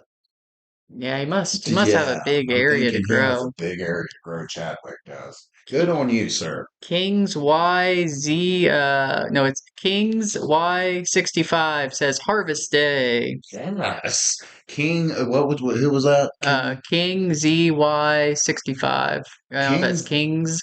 King's 65, man. Harvest Day is the absolute best. All your time, all your effort, all your patience really goes into the end of that grow. And then once you get to harvest and you get them buds cured, it's just icing on top of the cake, I gotta say. Chadwick says no extra CO2, just naturally occurring CO2. I'm out there all the time, singing to my plants, talking to them. Well, that does add CO2 Yep, to the room, so that that, does help. yep, that does. Just me and you standing in that room back there, we Yeah, add CO2. yeah. Just breathing. It went up to 1,000 parts per million to 1,500. Yep. Um, Chadwick says, room for me. I've tried a tent and didn't like it. Now I have to grow in a tent Yeah. because I have fuzzy animals like cats, and I have to kind of create a barrier between the cat, the soil, and the cat fur and the plants. So I kind of have to grow in the tent. Plus, with the photo periods, like I kind of have like a small space that I live in. Yeah. And I have a little bit, especially when I'm growing photo periods, I have a longer time period that I'm awake than 12 hours. So Yeah. I'd like to still be able to play video games or edit videos or cook or take a shower long after my plants' lights have already turned off. So I kind of need to Absolutely. do the tent, but I Absolutely. agree not growing in the tent because I also grow in my bathtub too. And the plants I can produce in my bathtub get massive. They just get so big. See, there's a lot of good factors to growing in a tent. There's a lot of good factors just growing in a room, and preferably because I'm a bigger guy. I'm 6'2" and I'm like 230 pounds roughly. I have to have at least like my tent is 6'8" and it's 5 foot wide. Five or 6'8" tall and 5 foot wide. So I just have to have a bigger area, so I have to go with a room. I would definitely have to go with a room would be my best option. Well, Chadwick says, yeah, I love my room. A tent made things hard to work around the Yeah, canopy. I It really agree. Yeah, I does. I agree with him 100%. It's so much easier just to have your plants and your girls out on a floor with lights above it in a room because you can work your way around them. Feeding and getting the water removal is really easy. Defoliation's really easy. Harvest is really easy. It's It's just, just so much easier. yeah, I agree with him. I agree with him 100%. Gabriel says, I have an LED, but I still keep my 400-watt sodium for the winter because in summer I die with that light. It's very hot, but I think it has a different flavor when it's growing in sodium. Interesting. Under the high pressure sodium? Yes, the high pressure sodium light is mimics fall and red and orange and the warmth of light basically that is during the fall. So these are really more pronounced to really stack colas, build terpene profiles, and bring out trichome colorations. So definitely HPSs are very good for that. So, Madtown Grows says, I've got a 2x4 tent with one oscillating fan, 6-inch exhaust fan, Vizio Sun wing light from a garage sale. Yes, yesterday. I guess he got it. That's pretty cool. Hmm. Hell yeah, Mad Town grows. It's always good to be able to go and pinpoint and collect those much needed items for your grow. And you can do it definitely. Like if you go piece by piece and you kind of mix and match, you can go and grow really easily, I gotta say. Chadwick says, I have a 3x5 veg tent in my room, but the bed is out in the open to walk around and work from all angles. See, that's nice. That's nice. I would wish I had something like that. That'd be Yeah, awesome. me, I have a whole room can of fam to grow from if I wanted to, but the problem is I don't think the drywall can take the 80% humidity. No, it cannot. Yeah, so No, it cannot. It'll get all soggy and wet. Your hand will go right moldy. through it. Mold. Yeah, you don't want Yeah. mold in there. It's gonna Yeah. mess up your buds. What else do I need? Two more fans and a humidifier? Okay, you have a 2x4 tent like me. That's pretty much what I'm working with. Yeah, that would be all you I would actually recommend another exhaust fan so you can suck air into the room. And if you're doing it in the summertime, have that tube go right to your AC so you can catch that cold air and suck it right into your tent, helping it keep it cool. And then have a exhaust fan pumping that air right out. And if you can, get one of those window things. I forgot what they're called, the window thing that I panels. have. That Yeah. way you can pump that hot air right outside, keeping your house cool, keeping your grow area, your lung room, if you Yeah. will, cool. Yeah.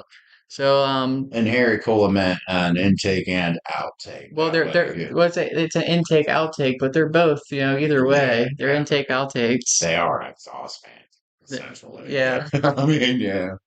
Um, what else would he need there? And just your fertilizers, your basic stuff. You want to have Yeah. your Fox Farm nutrients well, the marriage grow, or man. the marriage Oh grow. man, Yeah. that marriage grow is easy to It's use. easy, guys. It's so simple. An ape could do it. I mean, honestly, like It's just a scoop during veg and then whatever cow mag, and then a scoop during flour and whatever cow mag. It's Now, really that I simple. would recommend the humidifier from AC Infinity. It's relatively cheap. You can get the smaller one for that tent and it should work fine. Just have it run right up down, have it run from the outside up down into the tent, and that's going to help maintain your humidity. Get a heater because during the night the temperatures can fluctuate. And you would want a dehumidifier. That way, if you run into the case where it's just too humid outside, the humidity is leaking into your lung room, you can knock that out and you're not going to have to worry about your girls getting moldy. Yeah, I have a whole grow room with a 5x5 tent. I got a dehumidifier that covers 1,800 square feet, but it's only used in one room, and it is excellent, I gotta say. I paid like $250 for it, and it's a huge unit, but it's great. Now, Madtown Grows says the only place I got to grow is under the stairs. It measures out to a 5 by 2. Is that in feet? Five by That's a small space, two man. feet wide, 5 foot long, I'm thinking. Or 5 foot high, 2 feet long. Yeah, that's what it would have to be. Man, that's a tight space to try to grow in. Madtown Grows, I highly recommend low stress training and auto flowers for your situation. That would be the best. I don't think photo periods would be the good route to go with that space, but I've grown in every type. Unless I've you like grown, yeah, really trained them, kept yeah, them really short, yeah. maybe topping them would You help could make a top them as bush. well. You could low stress train them, but auto flowers is going to be your best bet. Definitely Madtown Grows. Now he said, Madtown Grows says, cool. So like a 4 inch intake fan too. And I would say no, get a 6 inch intake Yeah, fan too. You want to yeah, match the airflow coming in with the airflow that's going out. You want it to yeah. be the same. So you have, well, what is that? Is that a negative pressure? No, you Yeah, want a neutral pressure yeah, essentially. because if you have, for instance, a 4 inch intake and a 6 inch outtake, there's more out air being replaced out. So you want the same size. Just get the same size. That way it'll bring in as much air as it's pushing out. Um, If you get like a 4 and a 6, then it won't push in as much air as it's bringing out, or it won't bring as much air in as it's pushing out. So, you just want, if you're getting the diameter hose for the intake outtake, you want it to be like a 6, a relatively bigger one, I would Now, say. Madtown Grows says, yeah, I'm gonna run cover crops and build a soil in a earth box. Now, I don't know. Cannabis is it grows a lot of root. It Yeah, grows a lot of root. really quick. Very quick. It grows a lot of root and it uses up a lot of space. And the more space that you give it, the bigger that plant gets. And I guess if you're working with less vertical space, having that cover crop might take away some root space, but that's going to also make your plants grow slower and smaller. They're going to stay a lot smaller. Yeah. I really wouldn't recommend the cover crop. You could always experiment with it if you want, but not doing the cover crop is going to guarantee that all that soil space is going to be utilized by your cannabis plant and not by some other plant that's just kind of taking up space in there. Yeah, a lot of those people do parenting, planting, and do crops inside their planter, and it takes up root space. It's definitely vital for the cannabis plant and your overall yield. I've seen that. Uh, Chadwick says, I don't give a fuck what anyone says about pH organic soil. Don't listen. When people say, ooh, you don't have to pH water for organic beds, indoor beds, like, oh, no, you need the pH. pH is Yes, very important. pH every It is so important. pH your water. There's nothing that there's no nutrients.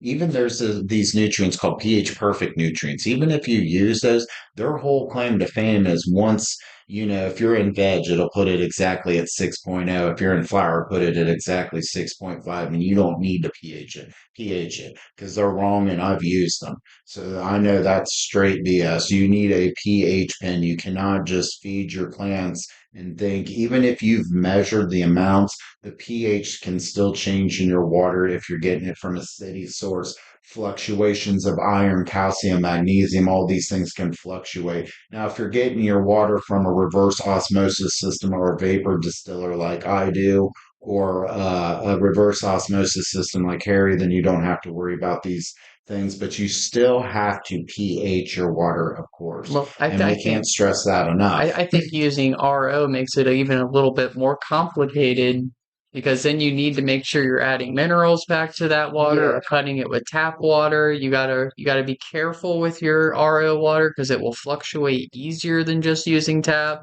Yeah, essentially, if you're using RO water, then you're stripping all the water out and you need what's called macronutrients. So you have to have a bottle of veg, bottle of flour, and now a bottle of macronutrients and a bottle of CalMag in your grow, accessories, I And guess, that's just the or, essentials. arsenal or whatever words you want to use. But, you know, Chadwick says, always pH water no matter what, and I 100% agree. yeah. Andy Christ says, Dustin, whoop, whoop, whoop. Andy Andy Christ, what's Christ. up, buddy? Chadwick had to get a 2-gallon dehumidifier and about to hook it up for continuous rain. That's nice. That's nice. Yes, that is the good or you, man, for real, because that is an excellent way for water management. Madtown Grows says, thank you guys so much. I am new to growing indoors. It is a challenge Yeah, because I used to grow outdoors, and making the switch from outdoors to indoors is really it is. And crazy. Matt Town Grows, if you have any questions, let us know down in the comment sections of our videos or shorts. I read them and I will answer them and give you any truthful knowledge that I know. Whether you have questions about autos and yeah, Andy Christ photo periods. says, hail the leaf, bury me in smoke. Yeah, agree, Andy Christ. I definitely I like that username. That's creative, man. But I agree, man. Every day just bury me in clouds, man. THC. Madtown Grows says, kids want the phone. I'm out. Thanks for the help, guys. Later, Madtown Yeah, Grows. later, my time grows, man. Chuck Wick says, -4 tenths. I thought, and neutral for rooms. Um, negative for tens. Oh, he's talking about the pressure. Yeah.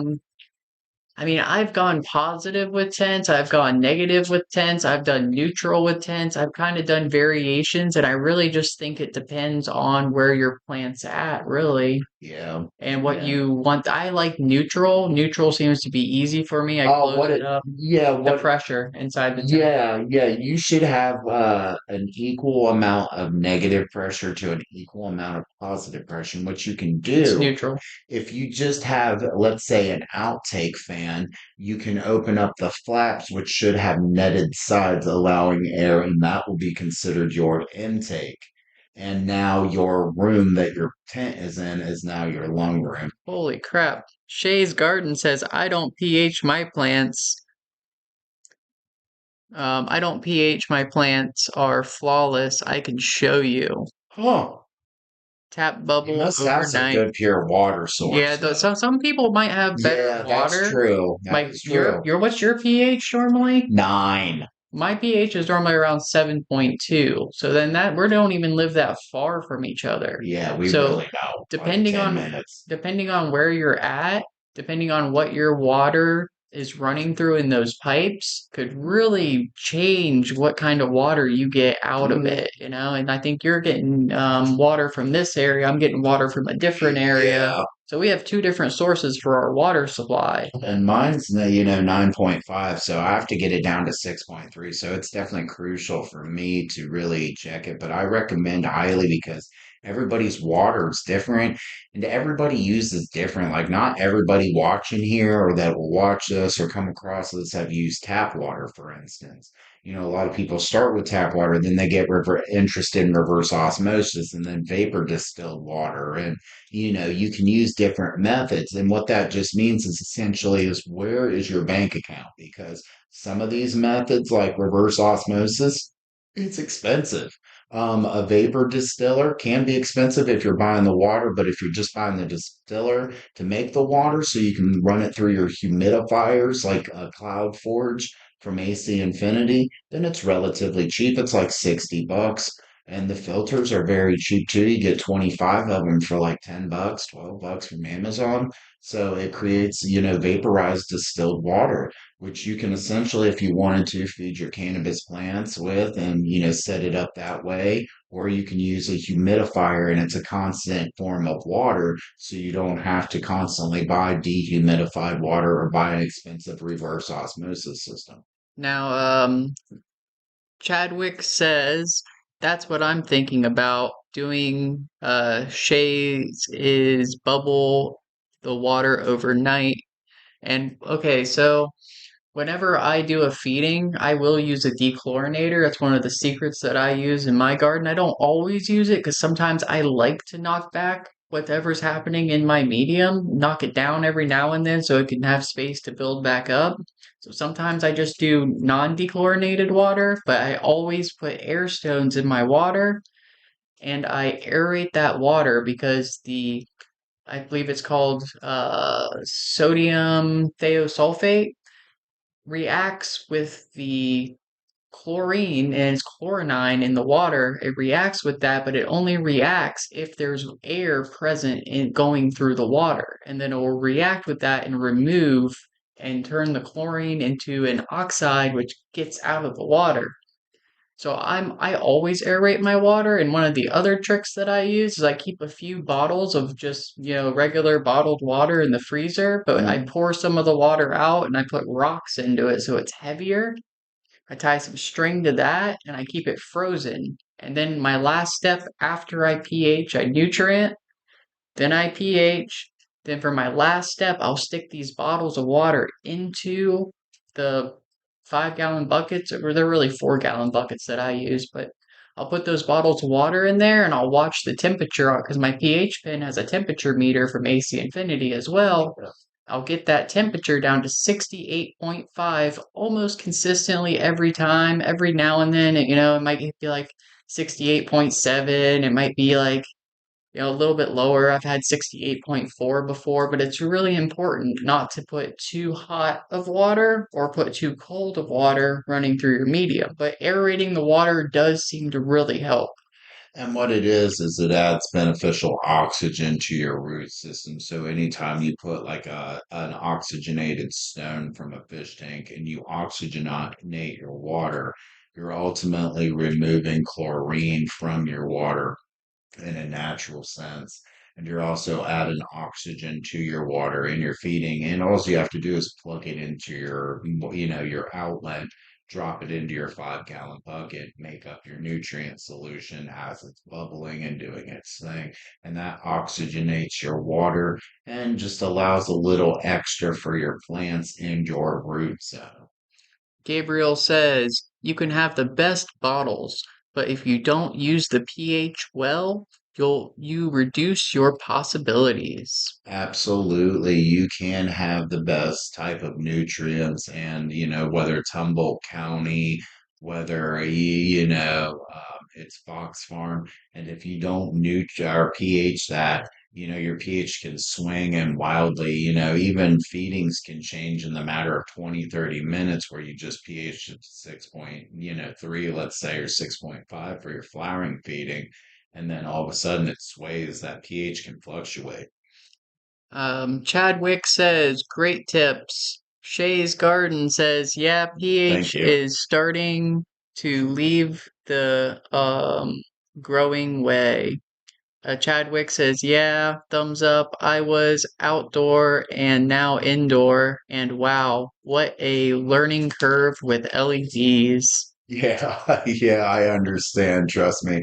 There is a lot of learning curve between distance and see with LEDs you can do what is called static light placement, or you can do I forgot the other terminology, but it's like, moving the light with growth, which is what Forgot the most name for people, that. me too. Static That's what I placement do. is where you put it up at the top That's and not what I do. no, me neither, but you adjust the brightness to your cannabis plant specifically. So the stages of life in which this involves is a lot of monitoring. So you're not just going to take your light, place it at the top of your tent and turn it all the way on, max. You can do that to begin with seeds and germination and whatnot. But once they pop, you got to really monitor them by the hour to adjust the lighting, and that way your plants aren't getting burnt up. So either way, it is truly a guessing game. So a lot of people do have difficulties with that and getting too bright and too hot of an output or too getting too less, you So know. I got this smart comment here, very intelligent. Photo periods during spring and summer, autos during fall and winter. That's pretty smart to do it that way. Yeah, yeah, And then yeah. Shay's Garden says it comes out 8.5. I pH'd my water for years and stopped. But she says it comes out, or he says it comes out in 8.5. That is wild to me. That is a Yeah, high pH. yeah. That is a high pH. 8.5. Huh. Chadwick says, yeah, thumbs up. My pH is around 9.5 out of the tap, and it's too high. Definitely way too high. That's going to create Yeah. some serious lockout if you put that through your Yeah, medium. absolutely, absolutely. Because yeah, you have way too high of nutrient content there. Shay's Garden says the soil has its own pH. What kind of soil are you using, Shay's Garden? Yeah. Is it maybe they're using some kind of living soil to where I'm thinking that's the case. that must be it. Yeah, and it provides nutrients as they water. That would make more sense. And then Chuckwick says, okay, so if you don't pH, then you have you at least know how the pH range right now. Way you just winging the water pH and letting it ride it there. Shay's Garden says it add ppm or parts per billion to the water that the plants don't need. I don't add anything except stuff my plants need.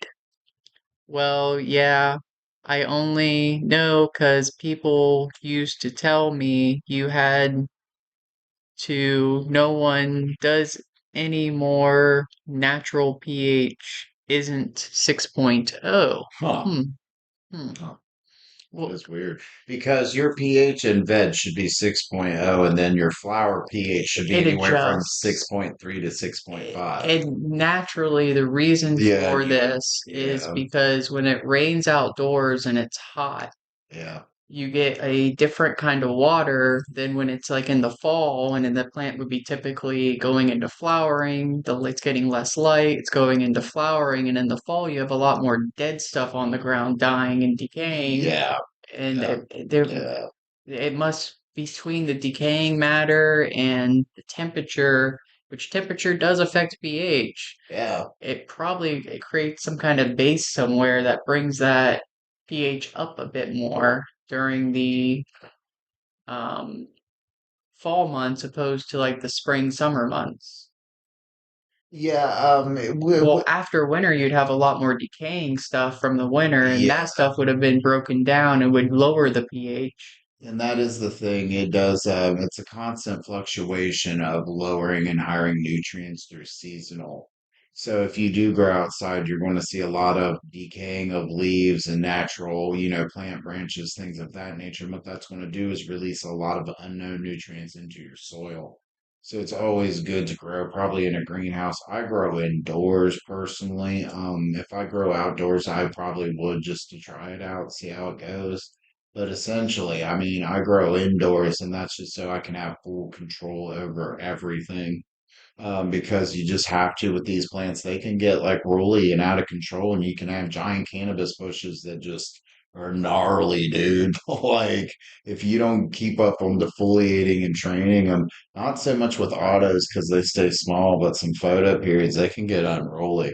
Okay, so Chadwick says, I've got okay water, but not good either. Shay's Garden says pH Pro. pH Pro. pH Pro. Maybe that's a nutrient that pH she's Pro. using is pH Pro. Okay, pH Is Pro. that a nutrient, I do believe? Yeah, it seems like it gets it to pH perfect, basically. Okay, Michael Richard says, I run my whole grow between 6.0 and 6.5 organic grow with strictly RO water. Wow.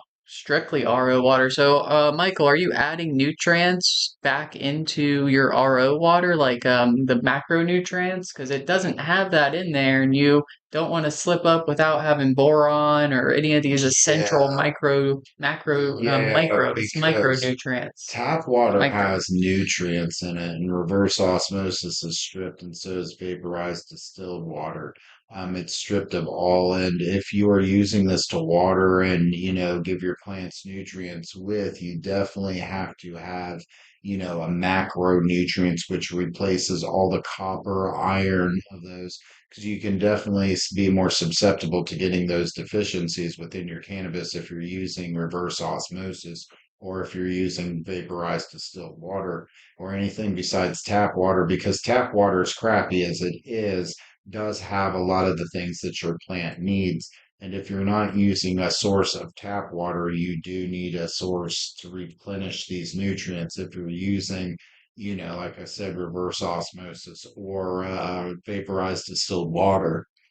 Patrick says, Excuse after me. my research, I'm making the soil work too hard to buffer and have been buffering pH between 6 and 7 and getting much better results. Yeah. Shay's Garden says, I'm indoors. Michael Richards says, I'm only indoors as well.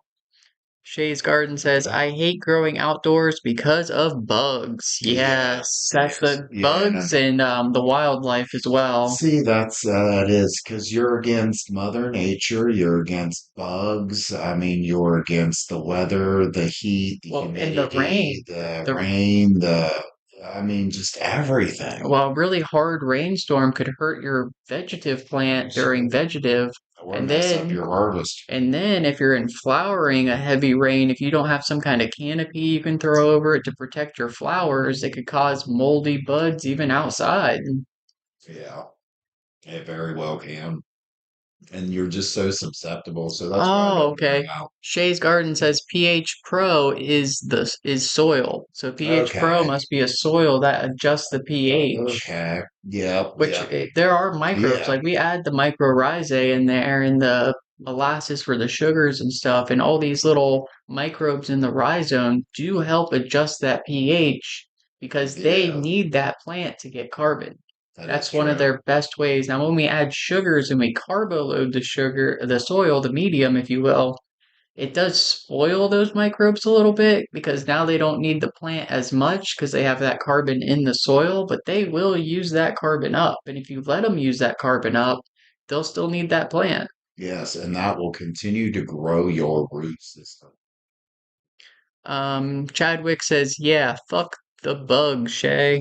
Yeah, I agree with that. Damn freaking aphids and fucking fungus gnats and damn them. I hate them. I absolutely hate them. I mean, one year, years ago, guys, I had this damn fungus gnat infestation and it was horrible. And we'll actually put out a video for a bunch of things for you guys to do with all these little nasty ass creatures that may enter your garden or your tent. But anyway, I had a fungus gnat infestation. There's a lot of things you can do, but man, it was in the soil real bad and just everything. But a Dominicus earth is really good. Sticky traps are really good. Apple cider vinegar and a drop of dish soap in a huge dish in there is really good. And Zevos. If you have Zevos, get those and plug them in, and I highly recommend them in your indoor garden area. A Zevo is essentially just a blue UV light and a sticky panel, and it attracts any type of flying insect that may get into your home or your indoor garden straight to it, and it sticks to it with no poisons, no pesticides. And they are absolutely wonderful thing to have in your indoor garden. We're not sponsored, but I highly recommend Zevos. I The Zevos mean, do help. I have one yeah, in my by my grow tent in my living lung room as I call it. Michael Richards says I use Gaia Green lineup several different yes. inputs. Yes, Gaia Green is awesome. We have checked that out, and that's definitely one. And Michael Richards, what's up? Good to see you in the comments again, man. That they are a good, reputable company, and they are based all off organics and not synthetics. They are definitely a good company. Chadwick says rain and bugs for me. Michael Richards says I've had storms almost take out a whole crop, so I stopped growing outside. I don't blame you, Michael Richards, man. And I'm sorry to hear about the storms and bugs, man. It's hard to grow outdoors, man. It's a constant struggle between you and Mother Nature, and man, man just can't win, Man dude. versus wild there. Yeah, you're basically doing what's called a guerrilla grow. And what that is it's grow ops that used to be illegal grow ops that were set up in jungles and remote areas back in the day. And now that people have their own property and it's legal, they're not doing illegal grow ops. They're doing legal grow ops now, and they're doing it on their own property, but you're still facing the same problems they did because it was all outdoor. They had to either, dig water sources to them, so, or run piping, or, move water somehow from point A to point B outside for, feedings and stuff. It is really hard and difficult. Chadwick says, I live in the swamp, so it's just rain, rain during flowering season. Gabriel says, here in Chile, the pH of the tap water is 6.8, That's and good. after adding fertilizer, lowers it to a few, he lowers it with a few drops of lemon, more organic, and it's better for me. Yeah. Uh, Michael Richards says, damn, that sucks. We usually have higher humidity outdoors. Shay's Garden says, I'm about to switch to living soil. Living soil is a Yeah. cool one. It's I don't know. You'll probably have to start pH in your water again if you switch to the living soil, just at least until you can build up that rhizome to where it can actually buffer that I'm out. very interested in the super soil. All you got to do is pH your water and feed your plant through every stage of its life. So all you do, guys, is you'd get a 5 gallon pot. You would fill it up with this super soil. You would germinate your seed, and then throughout its entire life cycle, whether it's an autoflower or whether it's a photo period, you just pH the water accordingly to the life cycle that it's at. If it's in veg, 6.0. If it's in seedling, 5.8 to 5.9. If it's in flowering, 6.3 to 6.5. You can do either one, but you don't have to add no nutrients. Now, the soil, and it sounds like a dream, like, what? I don't have to buy all this expensive ass nutrients, damn gnats. But Just one. yeah, it's that been that one that's been in here. I've been Well, trying to kill it for days now. It's been driving me fucking crazy. it's soil. They're attracted to the soil, man. They love soil. Let's see what do we got here. We got yellow. Michael Richards says yellow sticky traps can be your best friend. Yeah. Left Jab says outdoor and greenhouse. Hornets and lacewings help get rid of most of the worms and other pests. Yeah. Yeah. Michael Richards says And doing well, buddy. ladybugs. Thanks. Ladybugs are a good additive to your garden too. They won't munch your plant, but they kill all these aphids and things and spider mites. Ladybugs are omnivores, so if they Yeah. don't have bugs to eat, they will eat your plants. Yeah, that is true. That is true. Um, Chadwick says, I wish I had a massive greenhouse with mixed lighting. Me and you both, buddy. Me and you Yeah. both. I Yeah. think we all three wish. Yeah. Well, it's super hard to grow outside in places Yeah, it is. You have to sneak into. Ha ha ha. Ha. Yeah, yeah. Then you're doing like guerrilla growing, basically. Yeah, you gotta like keep everything low key and down low, which makes it 2 times as difficult. Shay's Garden But says, but the reason I'm saying people don't have to pH no more is if you pay attention to the soil, every soil, no matter what soil you use, it has its own pH. So when you add water to that soil, that brings the pH to the right pH. Well, okay, so something like what we use, we typically use Happy Frog. And Happy Frog can be anywhere between 5 and 6 starting off. But as you're adding water to that soil, it's going to buffer that soil and it's going to slowly change it over time. So maybe for a few weeks, a month, it's going to be fine. It's going to get into the right range, but eventually that soil is going to start going out of range. And that's really the problem that you're trying to prevent by pHing the soil and consistently giving it a 7 or consistently giving it the not 7 a 6.0 or a 6.3 or somewhere in between there. That's what's typically going to make it so that you're not going to have to worry about that soil climbing up. Because I've had it happen before, which my problem was I was adding too much silica. I thought, oh, I can just add silica every grow, every feeding. I can just keep yeah, adding stuff in there. And silica kind of is very similar to the potassium yeah. and it can uptake silica easier than it can take up that molecule potassium, and it will take it up over potassium. So if you keep giving it silica every feeding, your plant will get starved of potassium, and once it's starved of potassium, it starts to have problems with every other nutrient because all the nutrients work in conjunction for and against each other. Yeah, yeah, it starts to build up nutrient lockout and it starts Yeah. canceling out all these nutrients essentially. So you got to be careful with your silica additives, definitely.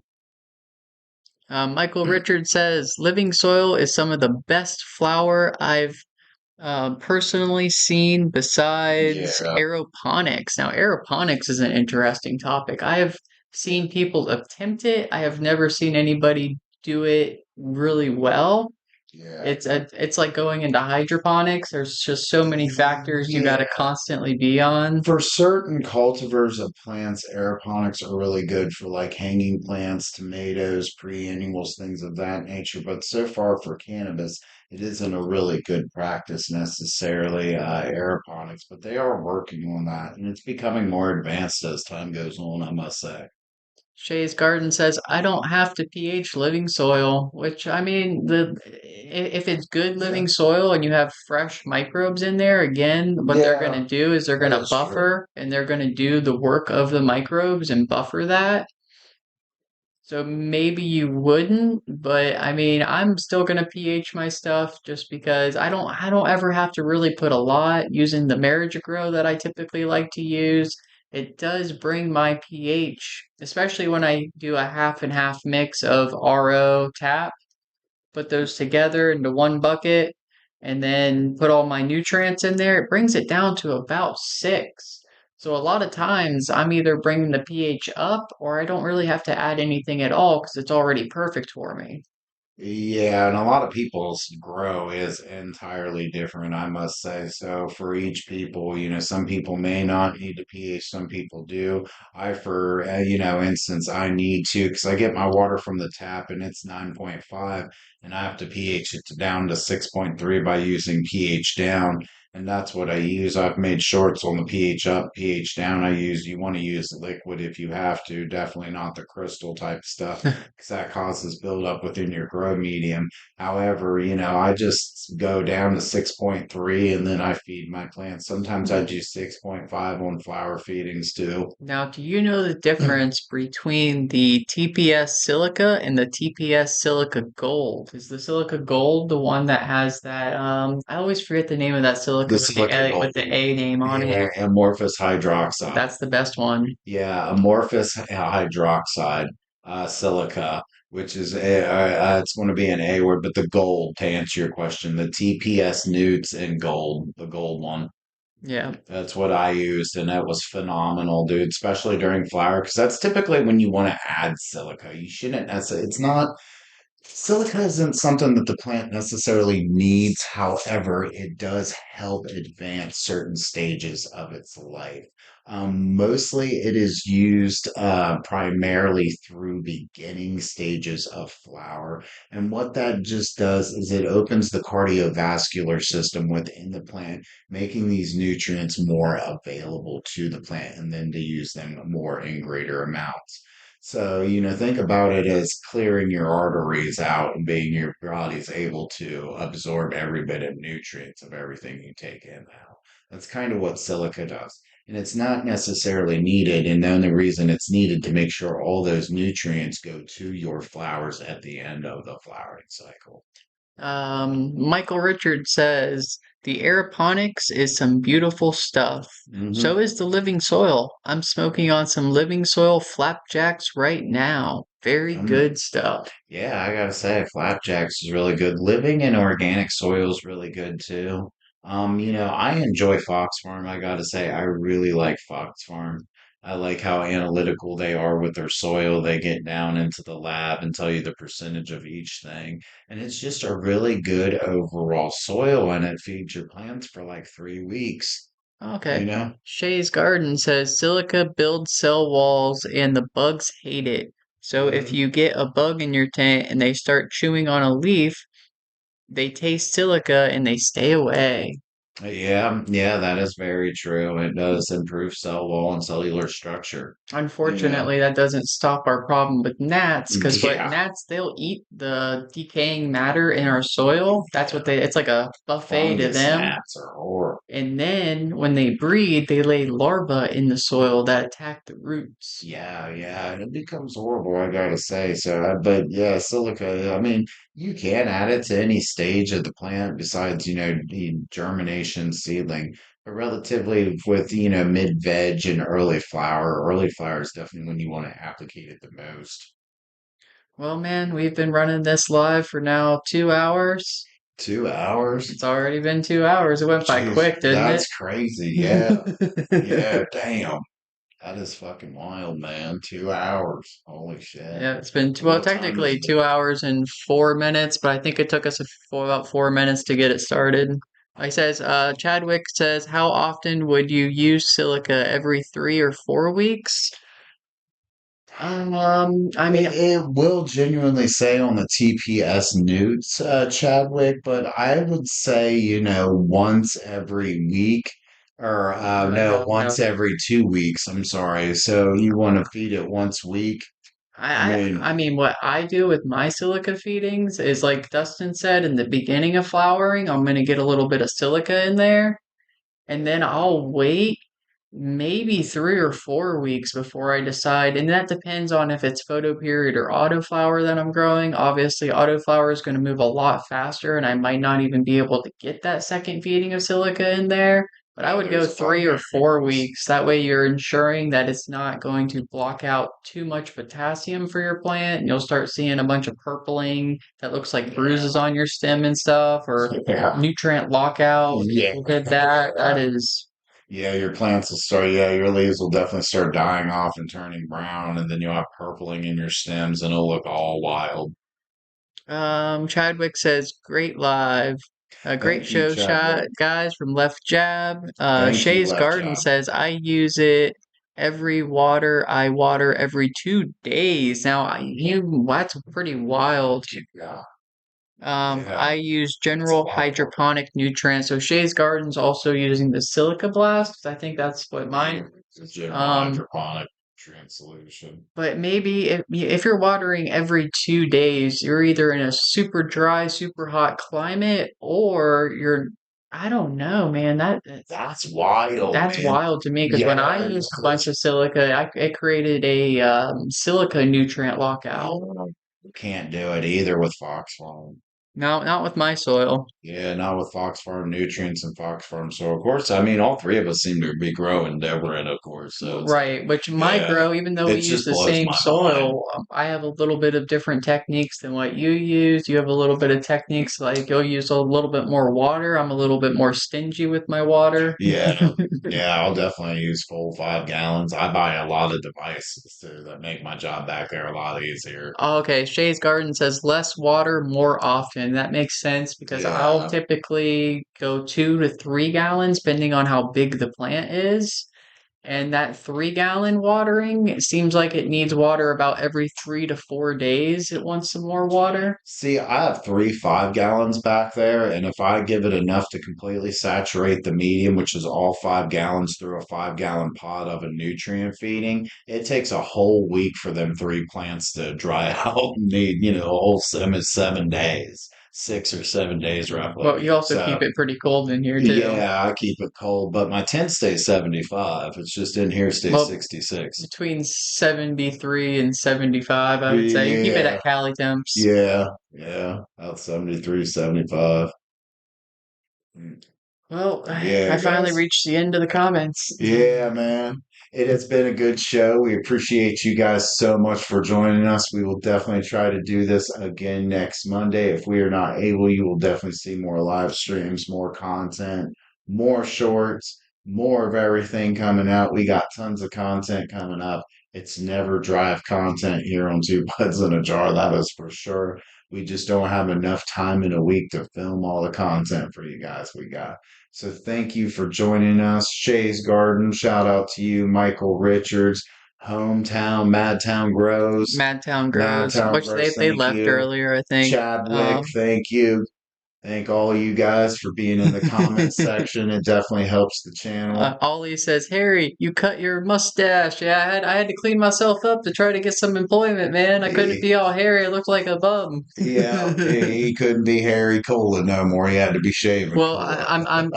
I'm still hairy cola. I'm just a little less hairy. I'm still hairy. I'm covered in hair. That is true. Um, Now, Chadwick, before we go, he said, my plant covers a 3 foot by 5 foot bed. She's massive. That That, is a massive plant, that, but she will grow as big as the space that you give it. yeah, Those plants will grow. that is awesome.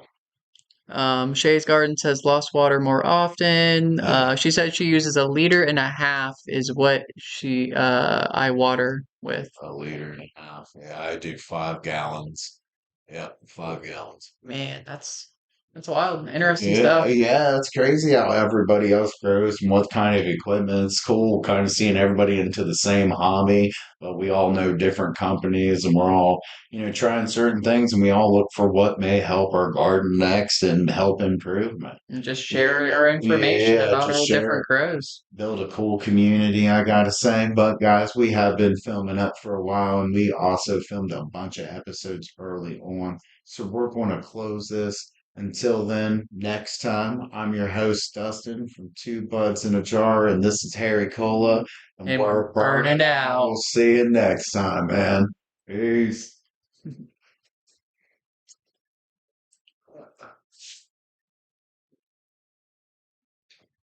What the fuck was that noise, bro?